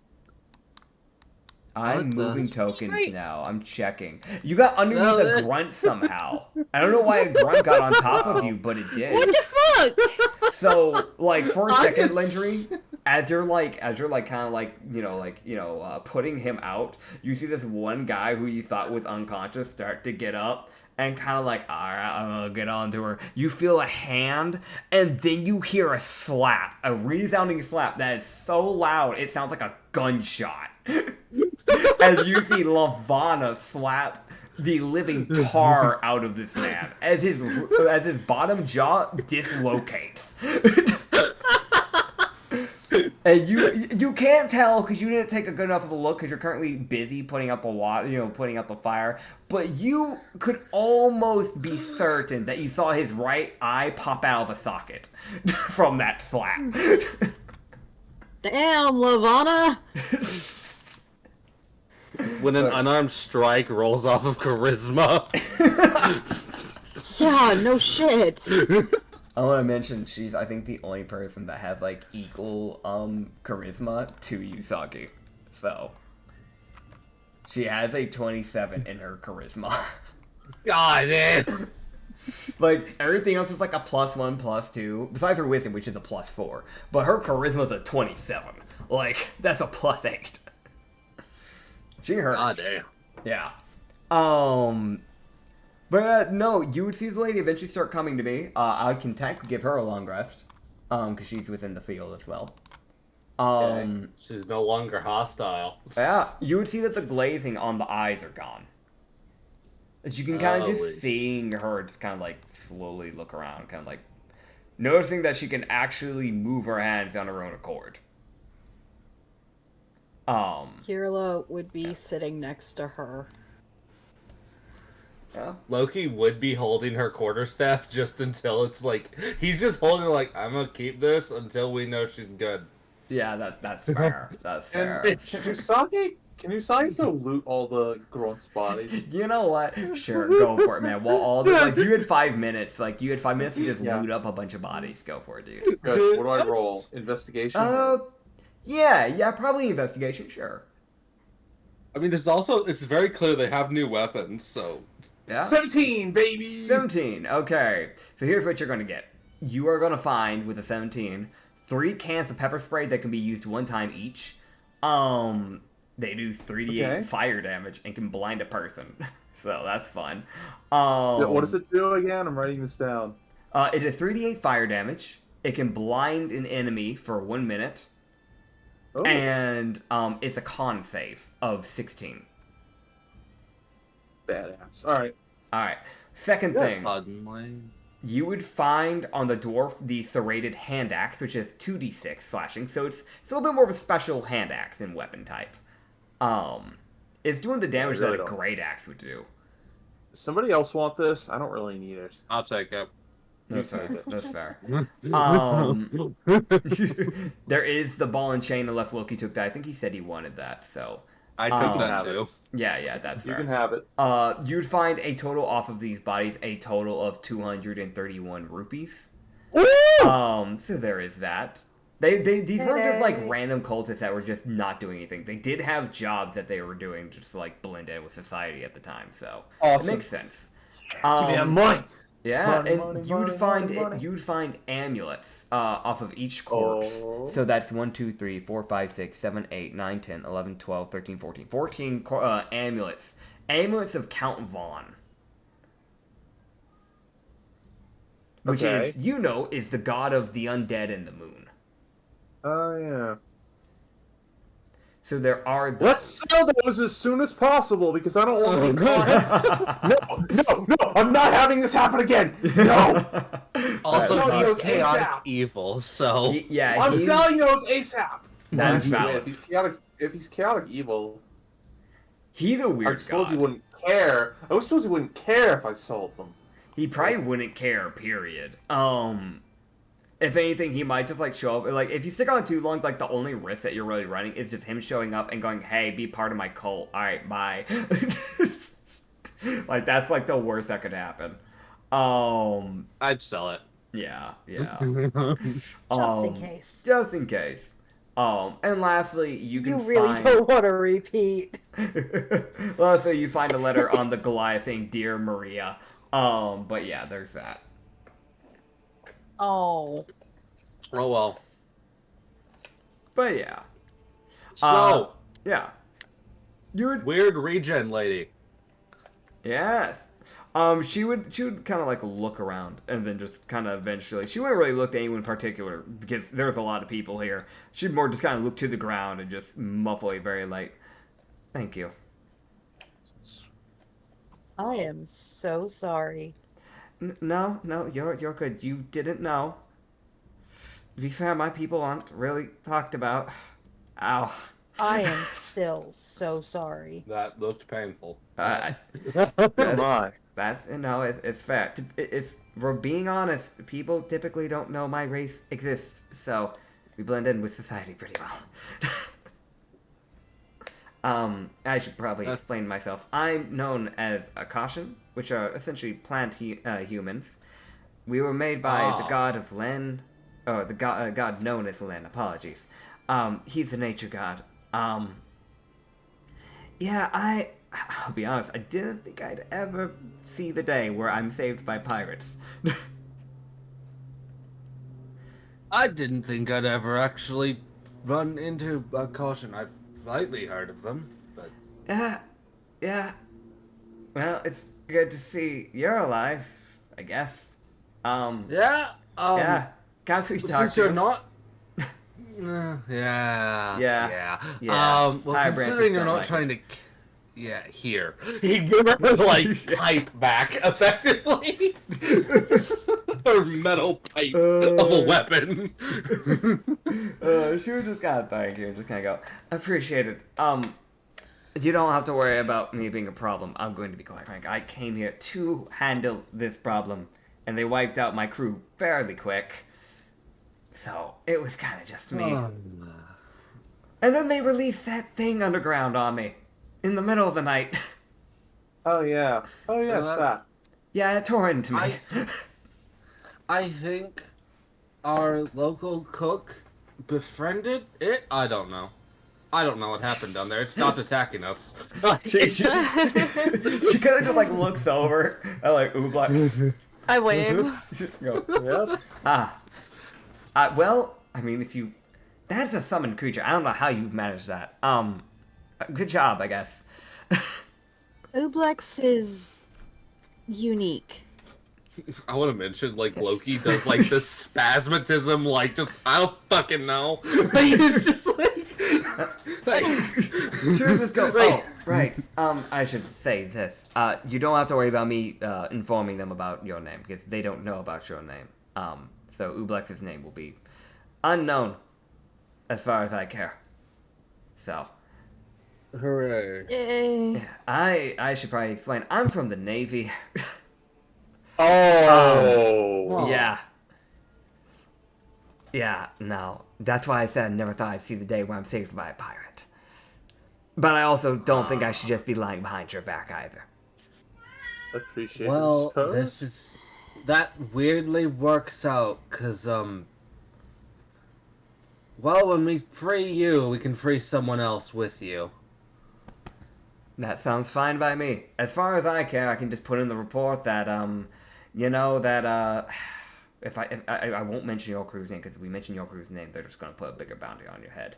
I will just say that, some of the residents and the revolutionaries and I worked together and dealt with the problem. Well, that'd be good. I have one of your lieutenants. I meant to talk to him, but I got a concussion, couldn't think. So... Oh, you have, okay. Yeah, no, that's fair. That's appreciated. It's from the island that we freed from Navy. Yeah. On the bright side, if we deal with this properly and everything goes fine, I can probably I have a good chance of ranking up to Vice Admiral, and if that happens, I might be able to maybe get the Army or the Navy to kind of look a little bit away from you and your group a little bit. Would be appreciated. I think Admiral Apollo has run into us once, and I don't think he did anything to us. Oh, yes, Captain Apollo. Yeah, no, he should be an admiral. In fact, I'm going to be honest, he should be a general, but he just keeps refusing. I assumed he was an admiral. He stopped a bullet with his hand. Yeah, no, he's a captain, quote unquote. He's captain of the investigation squad. I feel like there's almost a physical question mark that forms above Loki. Be like, what do you fucking mean? He's tried to promote, or more of, they've tried to promote him, and every time he's refused, because he refuses to work directly under the higher-ups. He'd rather run his little squad and be on his way, so he can run things his way, rather than be working under the main people who own the Navy. Because if he gets to that level of rank, he has to do exactly what they say. And I know he would heavily disagree with their moral set. Oh, boy. Apologies, yeah. I'm kind of somewhat from I was a part of his squad, and then I later on got captain, so I was moved and made my own squad because I was captain, but I did work with him for a time.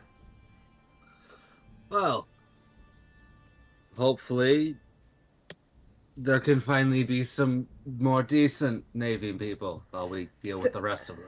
There are. It's just the sad thing of a lot of them are so underranked that their words don't matter to the Navy. So it's kind of just, do you want to feed your family, or would you rather them starve type of scenario. That's the sad truth of it. There's a lot of good people in the Navy, they're working under people who are kind of corrupt. A lot of times it's not by choice. I'm gonna be honest, Loki's like slightly glances towards the fucking half-Grieger. And it's just like, a little bit more than slightly, but yeah. Yeah. Don't get me wrong, there's definitely horrible people. I've met the generals, and I'd say one of them are good. I don't know about the other two. They're terrifying people, though, so I could very much have the wrong greed. Which one's the good one? The good one, if we're being honest, it's definitely not Mr. Kai, or General Kai, sorry.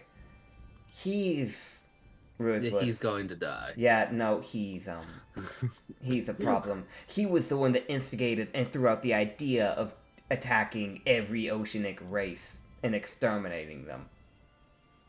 Yeah, he's going to die. Yeah. Asabi, I wouldn't say is a good person because I don't know a lot about him, but all I know is I've never seen him show any form of kindness to anyone, honestly. He's rather cold. Zildov, Jim Zildov's kind of friendly, though. I don't know if she's a good person, but I think she's hard to read. That's what I mean. She's unique. Let's just put it that way. Her ideology is very odd.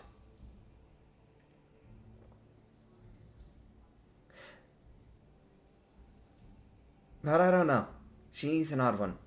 She tends to take orders from the higher-ups, so again, she doesn't really get much choice on her say of things, but, she doesn't seem to outright relish the death of things that shouldn't be happening, so that's gotta be something.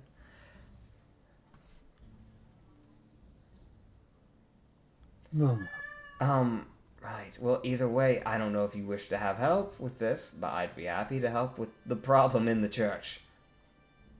That would be helpful, yes. Great. A momentary Look, he truce. just looks at me like, this is a wide mix of people helping us all now here. I think if Oh, you can set aside the whole pirates and navy thing. I'd rather avoid an eternal night. I can agree on that. Yeah. I think we could all agree on that. I'd rather not be dealing with constant undead, especially vampires, running about. A vampire is one thing, a vampire is another. Then I think we should be able to work together at least until this is settled. Indeed. Oh boy. And again, I am so very sorry about the fire. It's fine. I immediately tried to put it out. You didn't know. Low-key. Can't do much about that. Loki just says, like, I'm now extremely glad I didn't use an ability from my goddess that would have set you so far ablaze. Yeah. Just be like, just like me. I'm increasingly glad I neglected to use that. Oh, man. Well, Oh. you now Definitely have... not a good group for you to have to deal with. Dude, Yeah. this lady has to sit here and be like, alright, I've been saved by the Catastrophe Pirates and the Hoop Pirates. Oh, lovely. I fucking don't kill me. Yeah. Yeah. So, you guys have actually a little bit of help, and they're slightly higher level than you guys, so it will be a good little bit of help. Hell yeah. I think she's actually the tankiest of this group right now, funny enough. Because she is a level 12. She is, yes. So yeah, I know you have level 12 helping you guys temporarily. Beastles. Yeah. There you go. Yay. Got a little bit of help. Aren't you happy? Yeah. So you guys will I guess honestly, like, you guys can just spend like an hour essentially to get that long rest within the fortress. Awesome. And if you guys want, you can immediately book it for the church if you want. I will mention Might this. as well. Yeah. I will mention this, by the way. Fun little fact, because this is just something that was just kind of mentioned up on the side. It was mentioned off, off the, the podcast. We did come to the conclusion of, yes, Issa can win over and keep the jest alike. Yes! You just gotta make sure that as soon as y'all kill Seda, y'all are gonna have to book it back. Because it will be a timed event. Okay. Woo! Oh Yeah. my God. All right, guys, we got our important thing. Like we gotta get the skeletal doggo. Heck yeah. I know coyotes aren't dogs. Just Yeah. wait, are coyotes canine? I don't know, actually. I can't remember. Coyotes are technically canids, yes. They are dogs. Okay, so it does work. Good. Yeah. There was a weird debate about that, like, for a few years, where they was like, is it a cat? Is it a dog? If I remember right, that was like a good thing. I think the thing that I was being nitpicky about is it was being called a wolf. Yeah. Coyotes are not wolves. Yeah. They're not wolves, but they are dog. They are doggo, but they are not wolf. Yeah. But could they be panda? No. Damn it. Alright. So, Loki would, however, during this hour after the conversation is finished, Yeah. he would turn to actually Pike, because he has a question for Pike, actually. Mm-hmm. He would go, Pike, I have a question. Have you seen anything like that regeneration before? Like that before? Yes. You can roll a history check. He would look to you and just go, as far as I know, no, I haven't. What are you thinking? When I first got on the ship, I remember finding a journal that I looked into and I read. Mm-hmm. And I remember it noting that in the previous owner of the journal noted that in a conversation with you, you mentioned a admiral who regenerated an arm after it was cut off. Okay, here's the thing with this. It's similar, but it wasn't quite like that. Their body, it was plantish, I can't say that, but it was way more quick, if that makes sense. It wasn't taking time to reform, it was almost instantaneously.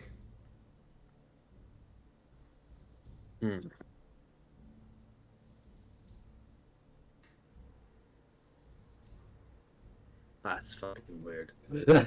Yeah. You would see the Navy lady actually kick in and just go, can I ask who it was? Did I mention in the journal? And I think an Admiral Locke, I believe is the name. Admiral Locke? Right. Oh, him. Okay. Yeah, no, he is one of mine. He's just more advanced. They did experiments on him. And they basically managed to enhance his regeneration properties. He's also just not known by the public because they've kept him secret. So, essentially, when something gets to be a huge problem and they want to keep it under wraps, they send him. Because the generals, they're strong, sure. They could handle a problem, but the public will know for sure. He's capable of keeping everything on the download, typically. So that's why he was sent to bomb an island. Probably. Because typically when islands disappear, either it's because it's actively and publicly shown as a threat, which there has been genuine cases where that actually has been required because there was like a Tarrasque on one of them. And it was kind of trying to make its way to a new island. And it was required. It's not many ways to handle a Tarrasque. On the other hand, there's definitely been times when the Navy has overdone it for sure. Moments like that. Yes. I know that the previous owner of the journal mentioned it from what I read, he mentioned it to a news group and gave them all the details. So they know about your hidden admiral, and it will be revealed to the public eventually. Oh, I think I know which one you're talking about. I think that might have already gotten released, I think. But it's being pinned on a man who's no longer here. Yeah, I did hear that if you're talking about Mollis, yeah, I think so. he's disappeared as far as the Navy's concerned. Oh, great. He's not here anymore. I apologize. He's alive as far as I'm aware, but not here in this God, world. Oh God, nobody better mention my name. No, She shouldn't know about Ublux's name either, because Ublux is also a mystery to the Navy. But okay. she already said that she was going to keep that confiscated. Basically, she's not going to tell any of the Navy. So even if it does slip, you should be fine. Okay. That's me as a DM telling you. Hell yeah.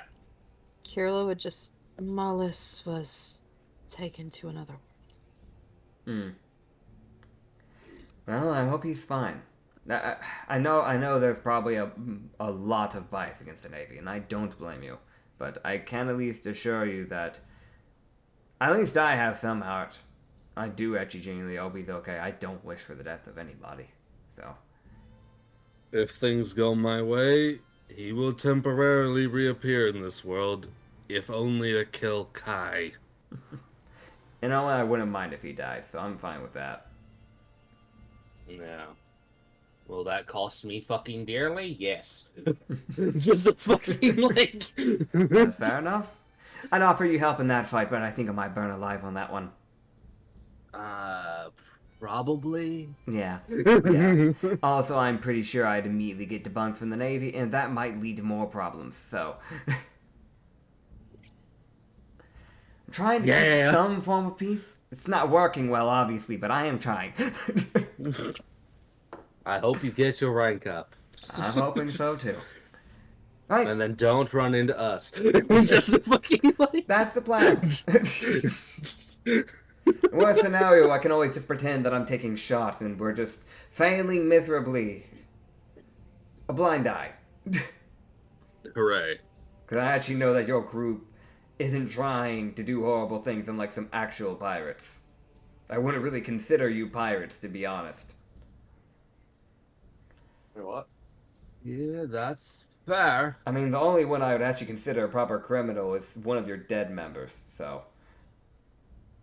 Which member was that? Usagi. He was known to have stolen a bunch of things from a country, and also, I'm going to be honest, any man that, like, messes with a woman's heart like that, I'm going to be honest, I'd rather grab them by the throat and just, I don't know, that's one of those things where I feel like I just want to twist it. Oh dear, yes, he really sounds like a piece of work. Yeah, no, I'll I'm be good honest, friends with he was Taka. a bit of a...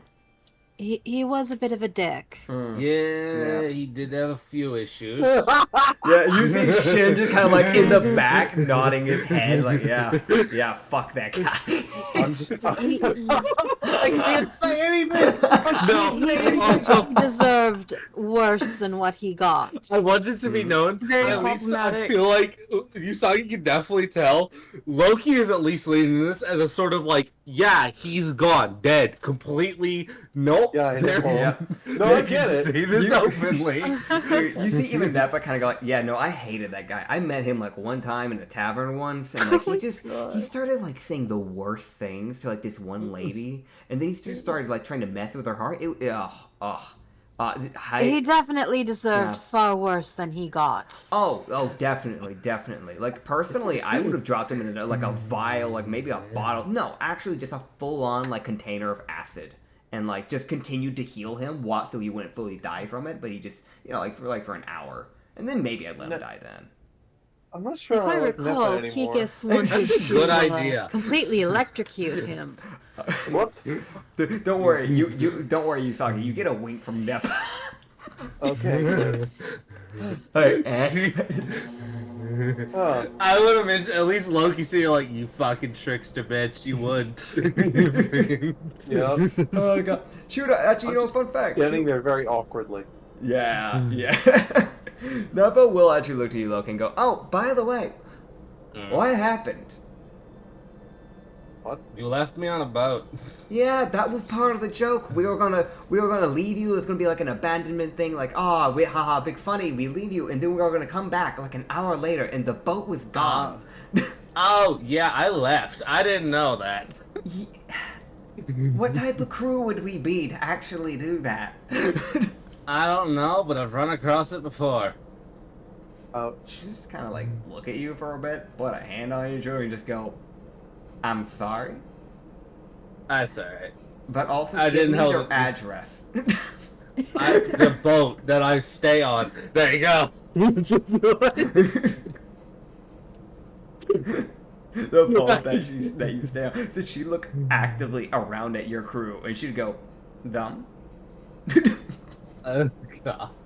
I spent a month and a half trying to find this fucker.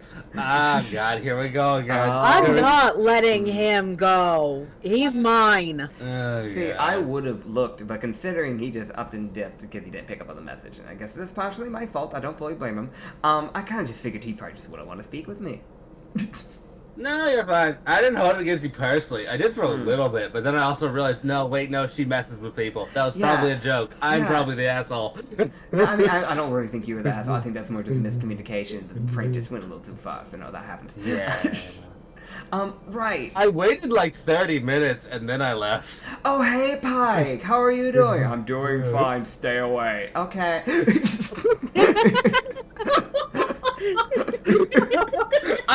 Okay, can I just say this? I love how Pike is so far away.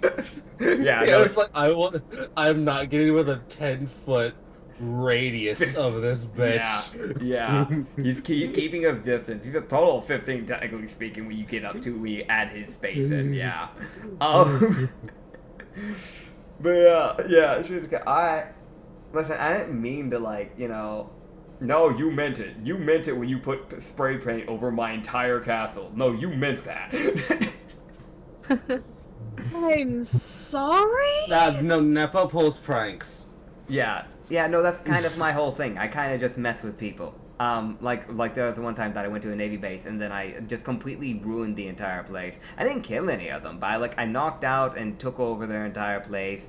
I tied up the captain and I strapped him onto a tree and then put a sign on him saying, "Throw apples at me." And then I spray painted their entire office. I reorganized all the files in their building. And, I took all their chairs. I would have Nepa, hated you Nepa. on my home island. Oh, I'm sure we would have gotten along great. You're Lintry. I know about you. You're great. Yeah, no, we would have gotten around fine. You would have just been trying to sell, your carrots and stuff, and I probably would have taken a few. It's fine. But it's okay. I would have replaced them with rubber carrots. Irla just has this look of, if Bitch. you had even attempted. I'll mention Loki's just chuckling because he's really just sitting here like, yeah, no, this is Nepa. None of this surprises me. You would see her look at you, and just go, "Oh, right. You're that new person, right? Yeah, you're one of the grunts, right?" Correct. Yes. Yeah. Hasn't proven herself yet. Yeah, you must be, what was that name again? Sarah, right? You're Sarah? Yeah. Yes, yeah, this is in fact Sarah. Yeah, good to meet you, Sarah. Good to meet you. Right. Here, have this.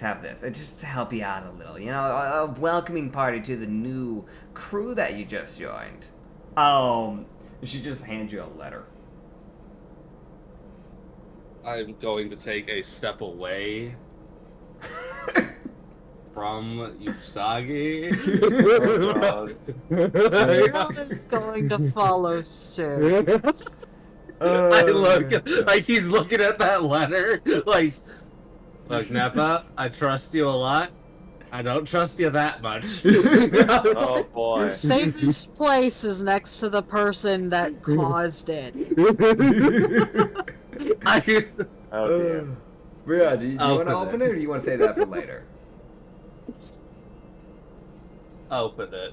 Open it. Open it. Open the box. Alright, so you open the letter. As you open the letter, you are blinded as a stream of confetti comes spraying out of the letter. Fuck. And then a little piece of paper after you finally get all this confetti out of your face. There's a actual letter in like the envelope. So you open the letter, right?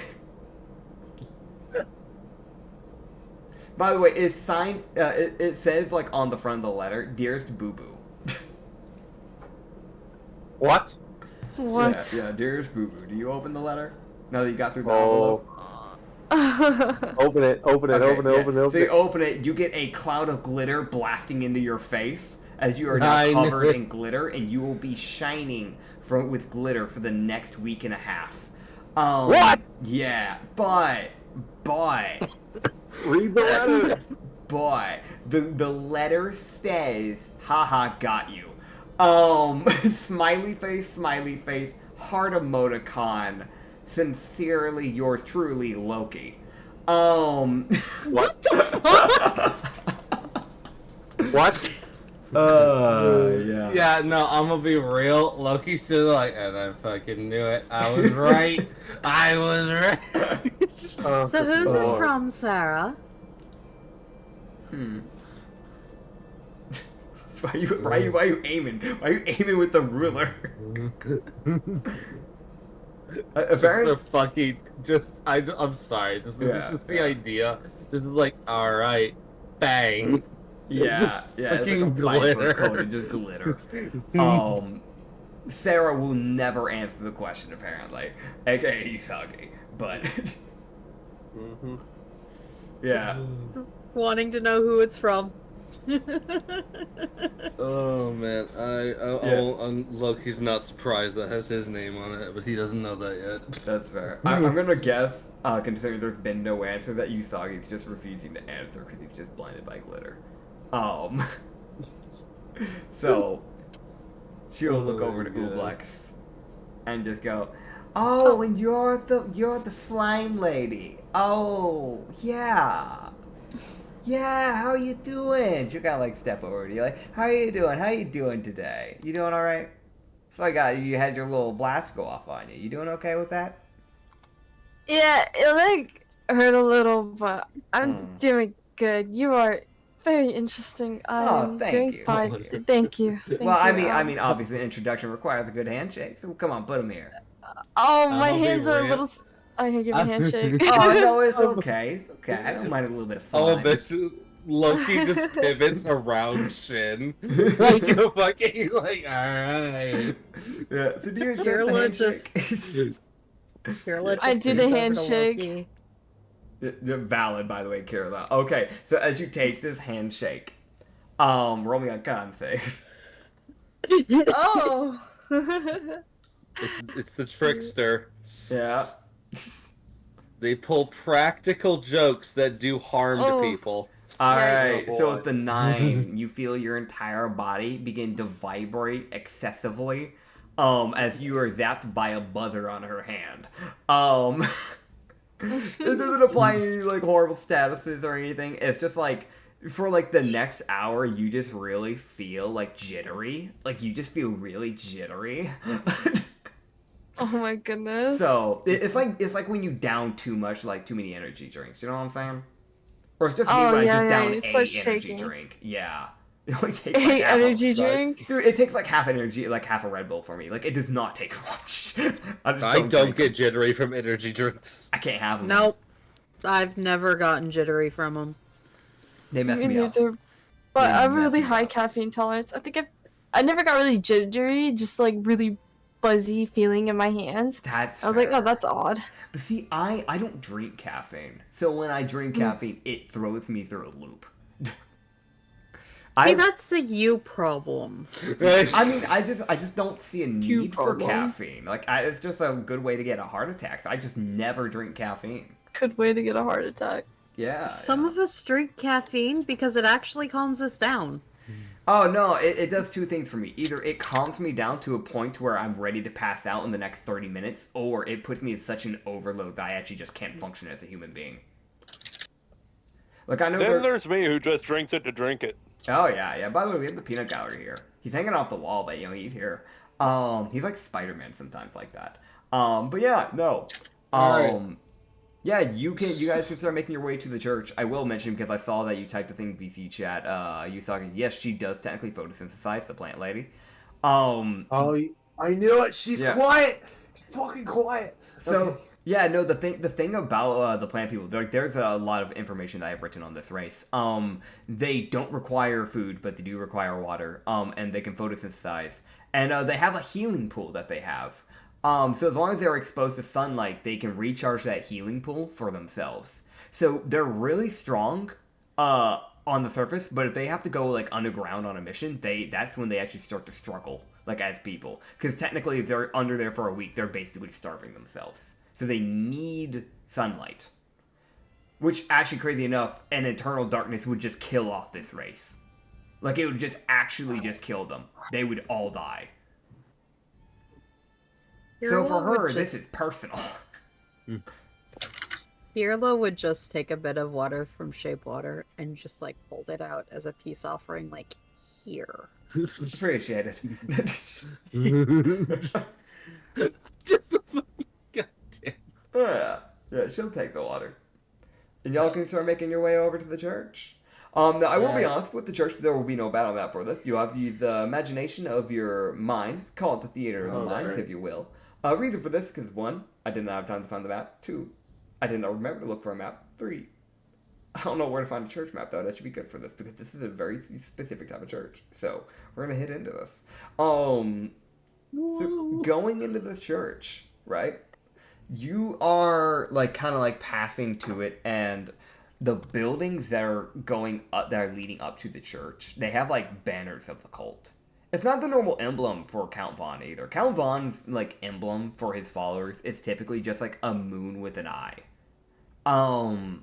Their sigil is essentially a moon, is, like, the moon with the eye with, like, a sickle. Because it's, like, a crescent moon. So, like, there's, like, a sickle that kind of, like, places in between, like, that little opening, like, the middle area where the rest of the moon would fill out if it was a full moon, technically speaking. So when you have, like, the amulets, essentially, it's just, like, an iron coin that has, like, that sigil engraved into it. It's really what it is. Kind of like getting, like, a medallion, like, you know, like a gold medal. Just in a very weird form. You guys will start passing through. And as you guys start making your way past these emblems of these just, like, red draped emblems just on, like, the walls and doors of these houses, you can see, like, the sigil, like, painted down onto, like, random areas of the road. You can see, like, it is, like, very dim-lighted torches. And you can eventually see the church. It is a massive church. You can tell, actually, if y'all want, it's really up to you guys. I'm not going to force you to. But you can roll religion checks if you want to try and figure out what type of church it is, what god it used to belong to. But this is really pristine, just like pristine marble-made white church, with these, like, very pretty, stain-painted, like, windows, essentially, for, like, decoration. If you wanted, you could have probably 4 floors in this church. It's one of those really big ones, if you see what I'm talking about. Okay, natural 19, giving me a dirty 22. Okay, dirty 22. So that is high enough, so I can actually tell you on this. You would actually know this as a one that probably shouldn't be trifled with, but they messed with it anyways. Granted, that's with any gods, like churches. They take slight offense to this. To this sort of stuff. But you can see that this was a house of Jaeger, which is the god of the ocean. Well, that's fucking great. Yeah, fucking kill his people and then fucking disgrace a church. Oh my god. Yeah. Fucking idiots. God. Are you trying to wake up the fucking doomsday serpent, you fucking morons? Oh, God. Oh, no, I'm going to send them to God. Yeah, that's fair. That's fair. Get sacrificed to Jaeger. I don't give a shit. Dude. But yeah. So, you guys can start making your way into the church if you wish, unless you really don't want to. Like if y'all are just really opposed against it for some random reason. Like maybe arson. Like, I don't know, maybe you've taken, like, the random feeling that you really love the cult, and maybe you want to join it. But...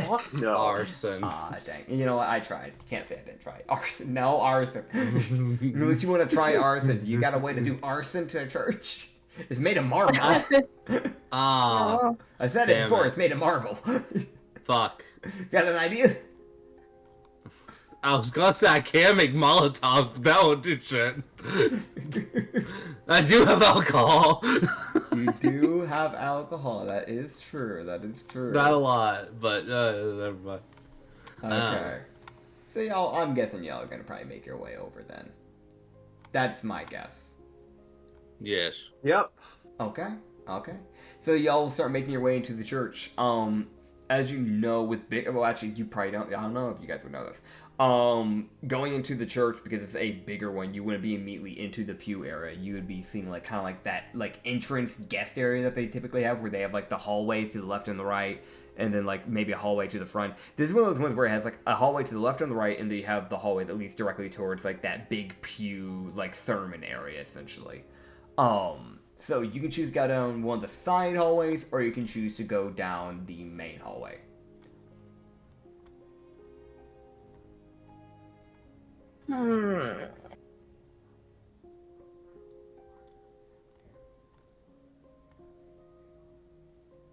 What do you guys want to do? I don't know. Okay. I'd want to go on the sides. We feeling straight down the middle? I think we should. I mean, how does we go? It. Uh, You know, this is a no. Never mind. That's a stupid idea.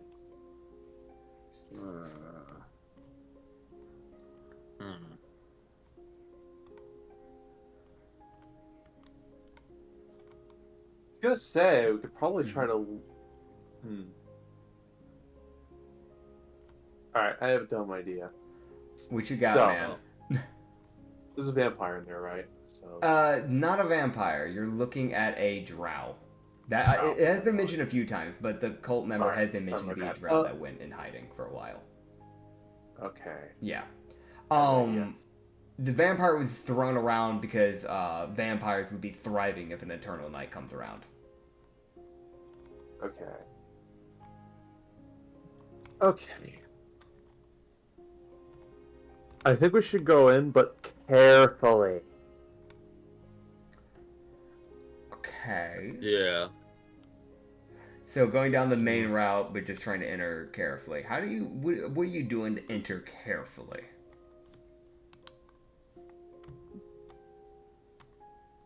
Let's see. Well, one, having a can of pepper spray ready, Fair.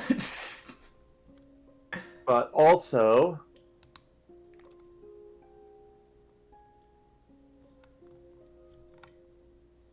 Oh, but also just.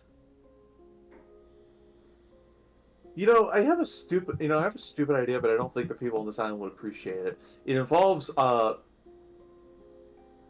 setting the building on fire. Now keep in mind, I've said this already before once because someone else threw out the arson thing. It is made of marble. So we can't. Unless you have a way, and Well, if you have an idea of how to what? set marble on fire, There's I'm all open ears. There's always smoke inhalation. I don't Okay. think there's a way to set a proper fire if the whole thing's made out of marble. The main 'Cause- walls and the structure is made of marble, yes. Okay, yeah, so. Yeah. Also, I don't really want to burn down a church. I said that as a joke. I don't want to piss off Jaeger any more than he's already mad. I'm sure you. I mean, I'm sure you understand the greater good. But whatever. No, It's okay. a god. That's why I said it was a bad idea. Anyway, Yeah, I mean, Also- you're right. Also, just a little heads up, Anya is having to bow out from here. So We'll just pick this up due to next time, reasons, or- obviously she will have to bow out. So you would see that Lindry essentially would get you'd see a portal open, as Janessa would kind of look to, or not Janessa, Kikas would kind of look to Lindry and go, "Hey, need you for a second. Hey, everybody. Hello, hi, hello, hi. hi. Okay, bye." And she just Hello. grabs her and goes. Huh? Yeah. So, Okay. Well, see ya. All right.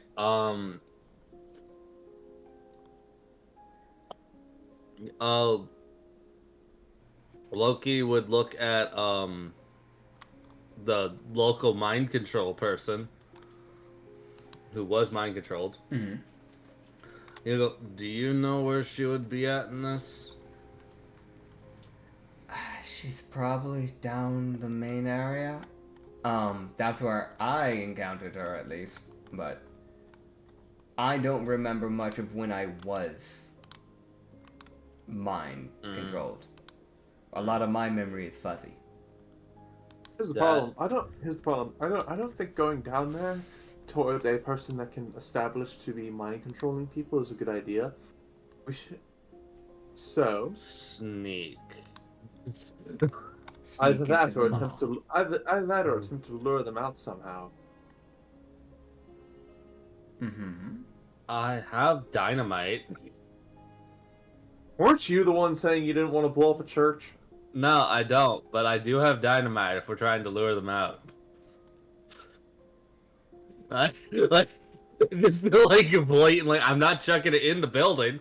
I'll just put it outside the building. There is just trying to sneak down there, but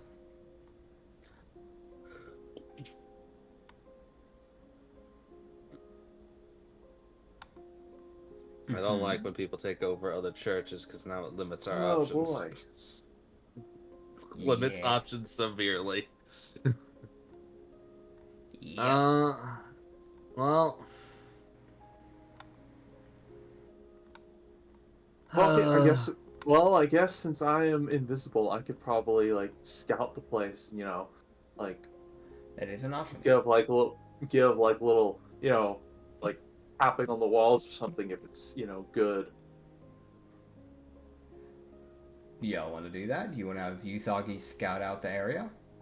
That seems Yeah, like a he good can idea. do that. Yeah, we should. Hey, I have my lucky rolls back from a long rests. So... And also, you should have both your cloak charges, so that too. Yep. just don't get caught. If we hear screaming, we'll come running. Yeah. Please do. For real.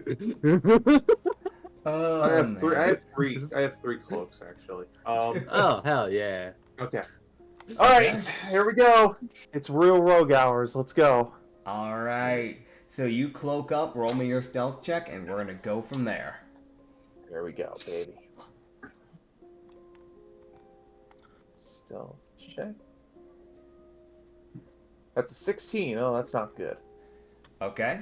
So that's your stealth check. Opening the door, you will require a sleight of hand check, so you don't open it loudly. That's an 11. Oh God. No. Okay. So when you open the door, because it's like these kind of like dark, like these like dark colored like wooden doors. Oh boy. You would like begin to open the door, and you can hear that creaking begin to happen. As you can hear the. Okay. So you would creak the door open as you start to slip inside. Yep. You can see, upon slipping in, there are the obvious pews. There's a lot of pews. This is a big church. So there are a lot of pews. Down into these pews, there are a few dead bodies. With their bodies kind of hung low. I can say that they're dead, and it's pretty easy to notice that they're dead. Because you can see, like, just, like, the pools of blood where their bodies were at, essentially, or are at. Okay. And then up near the front area, it looks like they've just... Normally there's that pedestal area where they kind of, like, preach from. They've just removed that. And instead, they have a guillotine set up. Oh dear. With a, like, runic sigil, like, traced around it, probably for sacrificial means. Oh dear, that's disappointing. Yep. There bother. are bodies of Navy people and of the revolutionaries. They have the king's head mounted onto like the wall. And Does he still have his crown? I would say they'd probably have taken the crown off. Fuck! Because it would fall off if someone thudded the wall too hard. Fuck. You could probably find it somewhere in the church. Okay, I'm looking for it. Yeah. That's important. God. We need it. Yeah, that's fair. That's fair. I will give it. Listen. The people here might, they might give me something in return for having it. But in all seriousness, I should probably find the thing. It might be good to have. Yeah. Okay. You can Money. You can see besides that, actively in the guillotine is a person. Okay.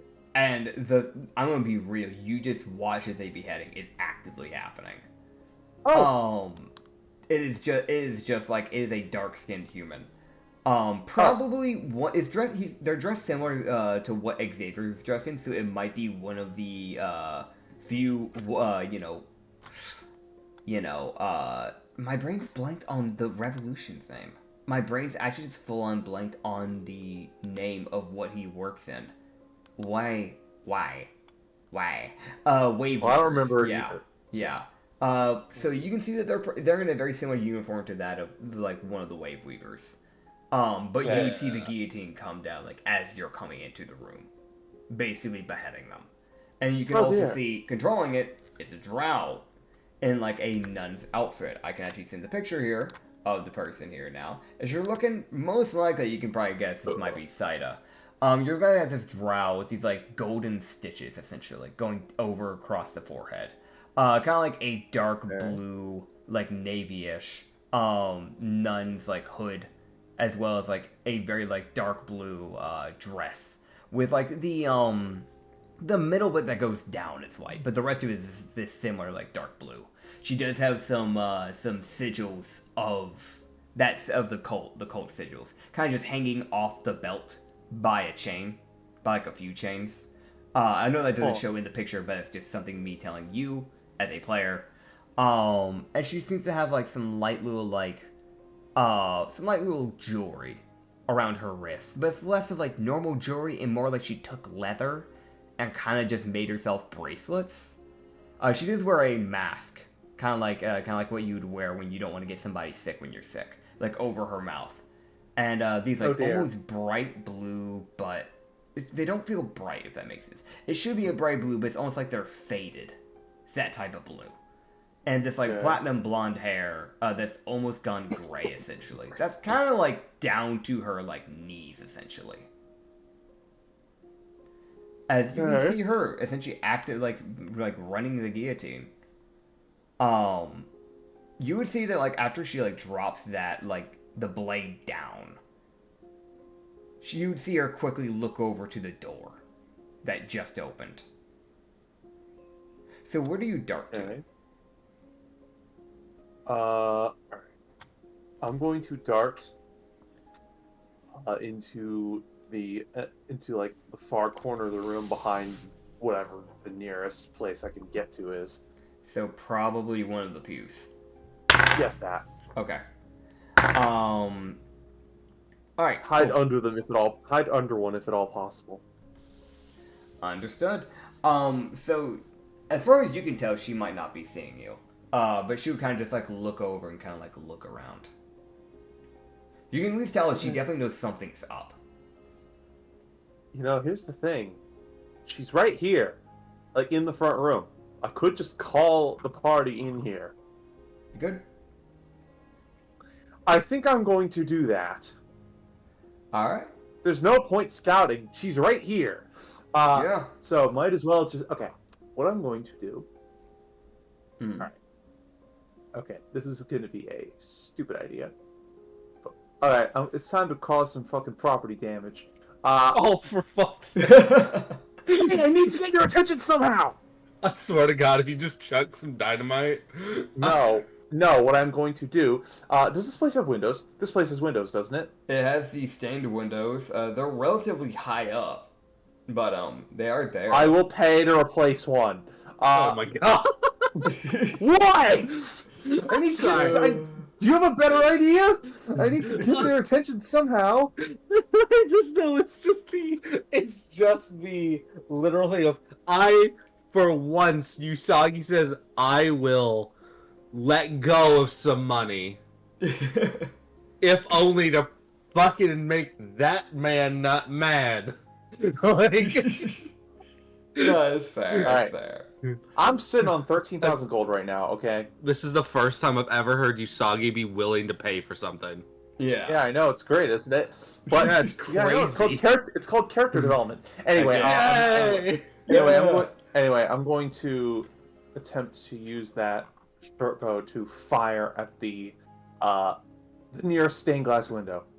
All right. So I guess roll me it to hit to make sure you actually shatter the like glass. Otherwise, it's just gonna plink. Okay. Because these glass like windows like this aren't exactly thin. They do typically have some layers to them. So. All right, here we go. Come on. Give me a good roll. Give me a good roll, you motherfucker. Yes! What'd you get? 25! Yeah, 25. Yeah, no, you shoot this arrow and it goes coursing through the air. And you see her just watch it fly over through the air. And then it would break through the window. Ah, Please that's tell me shattering glass. Please tell me that's enough to get y'all's attention! I mean, yeah, y'all Hopefully. definitely hear the shattered glass. Yeah, 100%. Okay, so Okay. I'm gonna be real. Loki's first thing is, did he fucking run? What the fuck? Like, was it so bad that he bailed from the room? Hello, air conditioning. Okay, I mean, as far as Loki knows, there's like 50 people in there. So he's like, okay, either I know definitely him trying to get our attention, so Loki's gonna go. But in his back, he's like, is it so bad he's fleeing? I really hope he doesn't go too far. alright, come on, get in here now. Yeah. So Hey. you follow. Ulex, do you follow, or are you just like in the back, like hanging out with Shin on a date? Like, what's going on? Come in here and help me! Are you sure? I mean, the date sounds nice. You know, Yeah, come in here and help me, I swear to God. Dude, can you imagine? Dude, I don't feel like Shin would be. I think Shin even's like, no, I'm killing this bitch. Yeah, I'd go in though. Yeah, the date can wait. Yeah, no, you guys can make your way on over to the church. And you can like draw your blades. As you rush in, you would see that she's almost just not showing a care in a way. Is the best way to put it. Like it is the most like she's still holding on to the rope and just gathering the next person that she has tied up and just like sending them up onto the thing.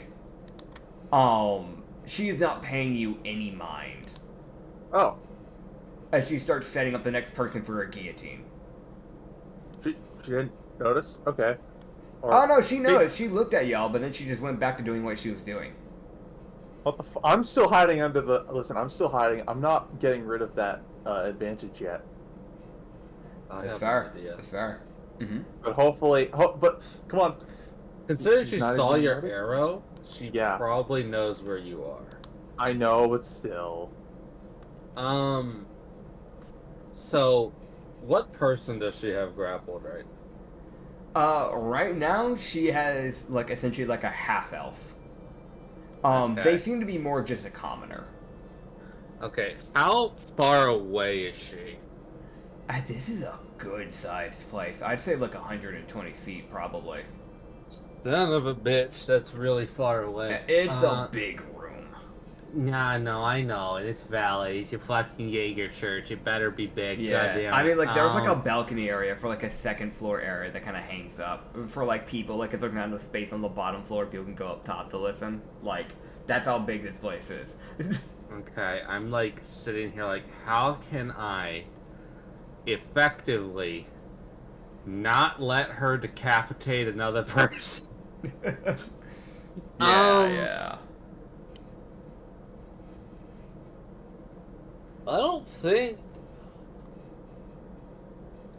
I don't think I can get to her.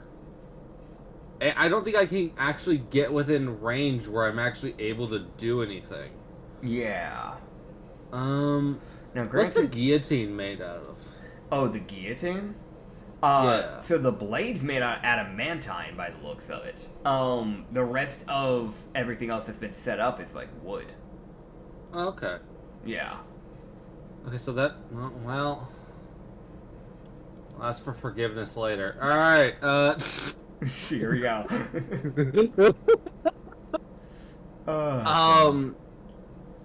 Wait, no, that'd be just as bad. No, that could be worse. Oh god. Dude, I'm like a fucking fourth caster over here. I'm trying, okay? It's fair. It's fair. First off, I can cover... I probably have to...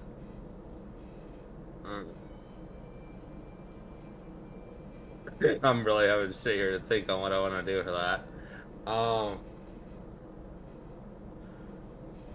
So if I dash twice, does that double my movement twice, or does it just add my movement twice?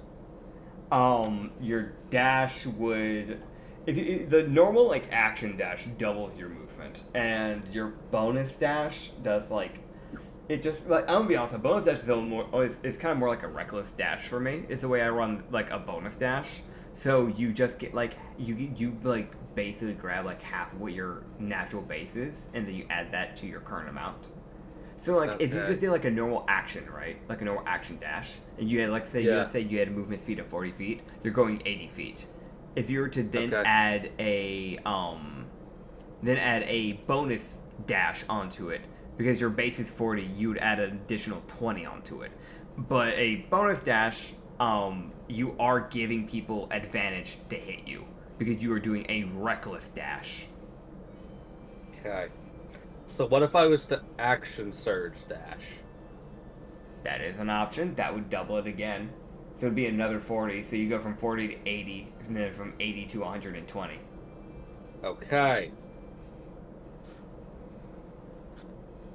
Alright, alright, so that... alright, hold on. 35 times... Yeah? 35, 70, 70, and that'd bring you to 105, I think. And then if you did a reckless dash, that's that weird one. I'd round it up, so like you'd probably get an additional 15. That'd bring you to like 115, 105 plus 15, so that's 120. If you used all of your stuff to dash. And I'm assuming that would get me to her? To her, yeah. Why you gotta be so far away? You bitch.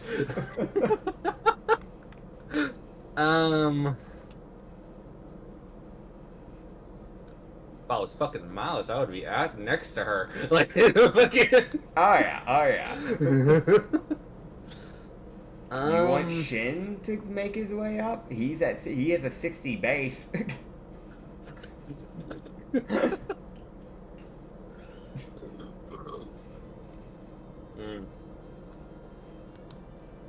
I'll dash and move 70 feet. Okay.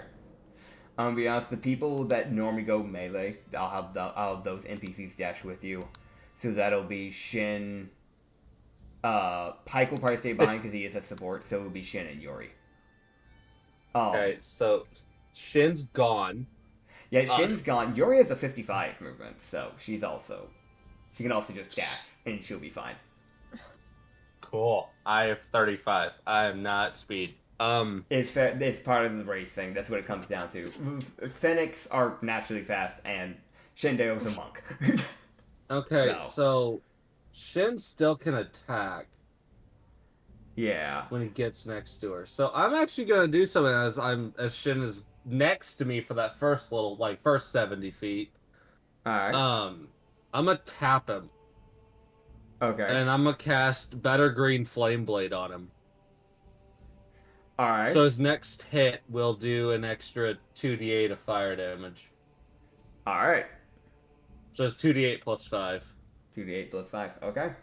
It's my bonus action. So there is no talking, it's just immediate combat. Okay. Yep. Alright. Mainly because, at least from Loki's perspective, he's like, no, you're decapitating people. I ain't know. Yeah, no, that's fair. That's fair. No, you don't get a talk. I'll talk to people who look mind controlled. I ain't talking to you. So you would see as Shin starts to close at the distance, and he gets within that first, like, that last 15 feet, you would see as she shifts from, like, basically about to drop the rope, to drop the blade down. She doesn't get to fully pull it up, pull it down, so that way she can let go and have it drop. She only had her hands on it. She didn't get to activate begin the start of it. You would see her snap her, like, neck, essentially, over to Shindeo. And, here we go. I gotta roll some stuff. So, that is Shin's roll. This is her roll. Okay. You'd see Shin, again, unsheath his daggers and basically go for the kill. Knowing how he is, he would aim for the neck. As he begins to aim for the neck, you would see as essentially she would bring her hand up and he would be essentially shot back 15 feet as he is knocked back onto his back.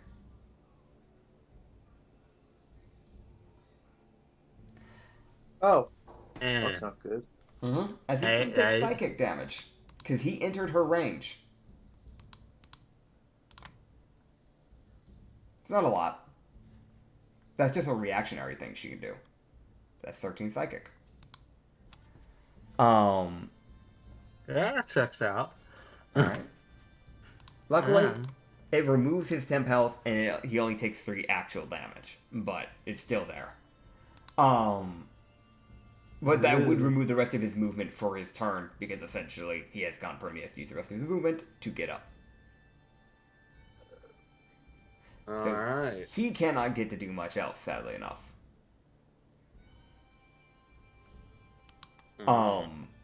This is me just setting the mood so you understand what you're working with. And Yori, because you guys did start a charge, so technically this is like a weird ambush, quote unquote. Yori will also do her move, as she essentially would just get an action, because it's kind of more just ambush than anything else.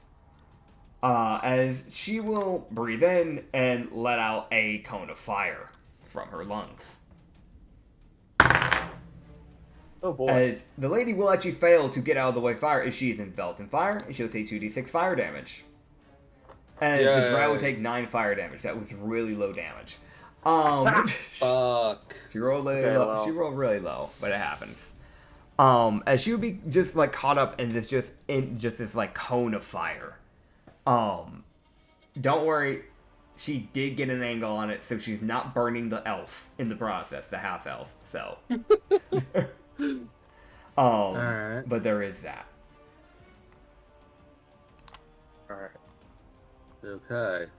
Alright, I know what I have to do. Mm-hmm.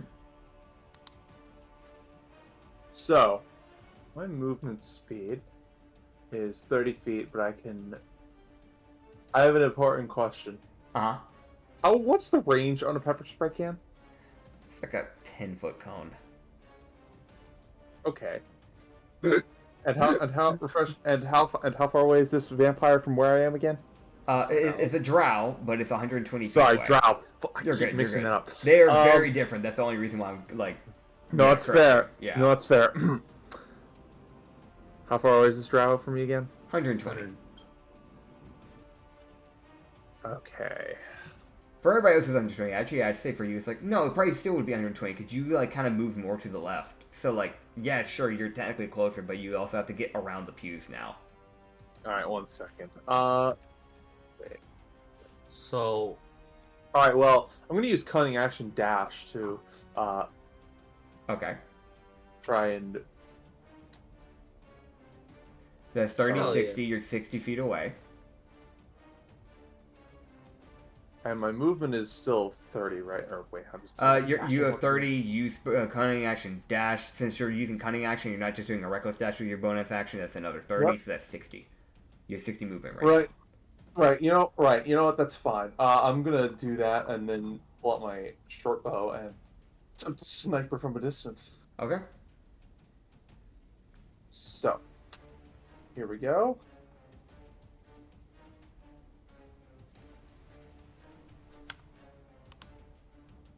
That's 24 to hit. 24 will hit. So she hasn't seen me. Does this count as a sneak attack? She has. Oh fuck. She just chose to ignore you. It checks out. Well, That's why she. I said that she followed the arrow as it flew through the air. Okay, yeah, that's fair. Okay, that's a 6 damage. Okay, she'll take 6 damage. That's my turn. You know what? That's fine. That's fine. Next turn is when I can get up in her face and blast her with pepper spray, and that's when the real fun will begin. That'll actually be really useful if you can actually make her fail that con, because that will actively blind her. So yeah, very useful. This is where the fun begins. Yeah. It's a Star Wars quote. Anyway. Yeah. Thank you for clarifying. I knew that reference. I don't. Thank you. Do I get an action in this, or am I not? Did you use all of it for the dash? How much of the dashing did you do for your movement and everything? I just dashed once. I don't know if I got a ambush action or if that was just a before combat action. I mean, this is like technically a part of like your quote unquote ambush. So. Okay, then I'm done. Yeah, that's all you can do. Yeah, because your bonus actually did the fire thing. Ublex. Yes. What you doing? Gulps.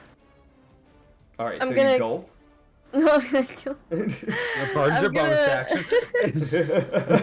Oh no!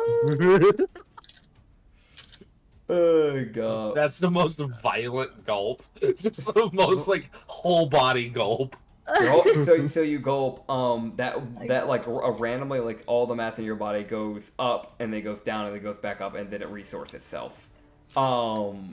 It's like getting hit like with like in like the Looney Tunes. You know, like when you like they get hit in the top of the head, like all their mass would go to like one area and then bounce back up and it'd be fine. It's like that. Yeah. That just happens to you, sure. Okay, so what else? I'm gonna pull out my tentacle. Okay. Now, how far can it reach? My! How far can you summon that? Okay, great. Whoa. How far can you summon that? Because this is a 120-foot distance. It's let me see it real quick. Yeah, because I know these There things you go. typically have a summoning range. Yeah, it's 10. Wait, what the fuck? 60 feet. 60 feet, okay. Yeah, so you could spawn at 60 feet up. That just means it's 60 feet away from her. Perchance. Is that what you want to do? You want to summon it 60 feet away from the drow? 60 feet away. What if I just put the drow in darkness? Can you cast it from 120 feet away? Let me see. Yeah, it's got like 60-foot range. Okay, so you need to get 60 feet close to her before you'd be able to get her in that range. Okay. I thought you had Spell Sniper, but I guess not. I do have sniper. Oh, yeah, no, that would check. Yeah, because darkness naturally only has a distance of 30 feet. No, that checks. Yeah.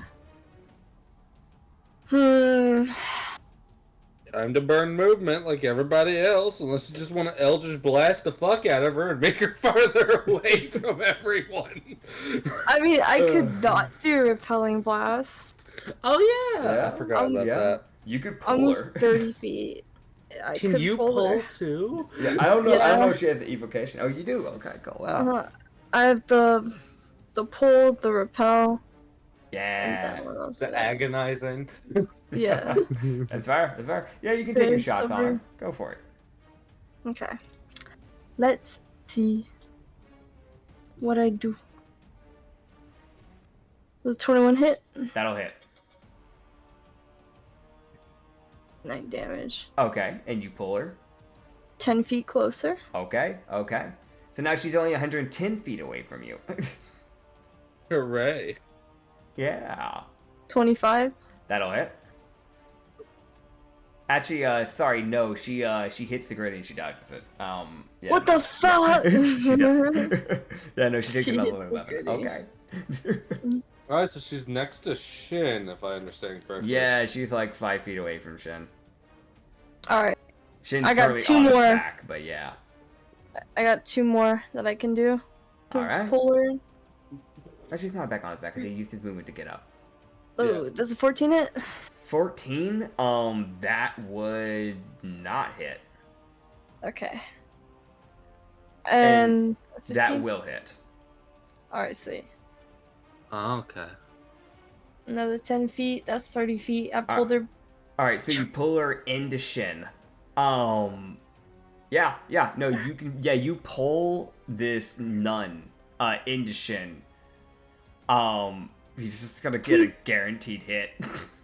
Like, I'm gonna be honest. So you basically just pull her into him, and then he just, just basically slams his knife into, like, her shoulder, essentially. Oh, shit. And then he would follow it up with just a kick to, like, her back, because she's getting pulled past him in the process. So, the guaranteed damage, that is max. That is 13 piercing damage, actually. And an additional 13 fire. Yeah, an additional 13 fire. And then the strike, which did hit, would be another 11 bludgeoning to the back, so you can roll that fire again. I think... or does it only apply to that one weapon? I can take the fire. Hold on, You want to double check? I am double checking. I think on his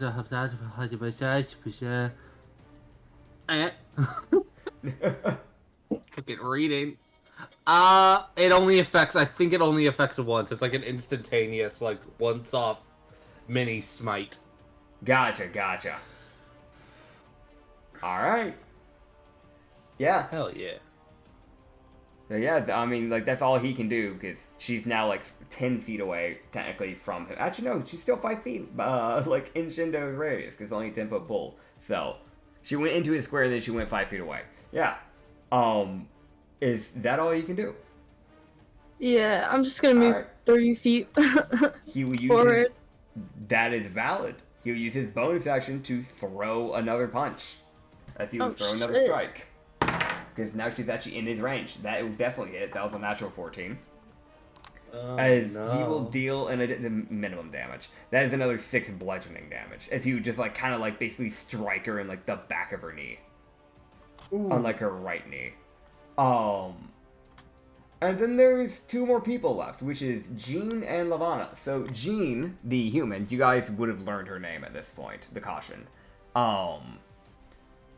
Because considering y'all had an hour to talk with her, I'm pretty sure y'all could have learned that by then. Jean would run up with her quarterstaff, and she would take her swings. She will be rolling, and she will also be using Flurry of Blows, so she'll get 4 swings in one go. So that will be... See this. That misses by 1. That misses by 1. Stop rolling bad. You have a really high to hit. There you go. 27, and then a 28. So the first 2 would miss. And she would basically just run directly up to Saida. And you would see Saida basically just kind of move to the side of the strikes, and then immediately get nailed in the stomach twice. You probably guess that most likely she was probably able to dodge those attacks because she has fought this lady once before. But that is 13 and then 10, so that's 23 bludgeoning damage that Saida will take. And finally, you would have Lavana's turn, as Lavana's turn would come up. And she will cast Cloud of Daggers to kind of help you guys out on the 3rd level. Alright, that's fair.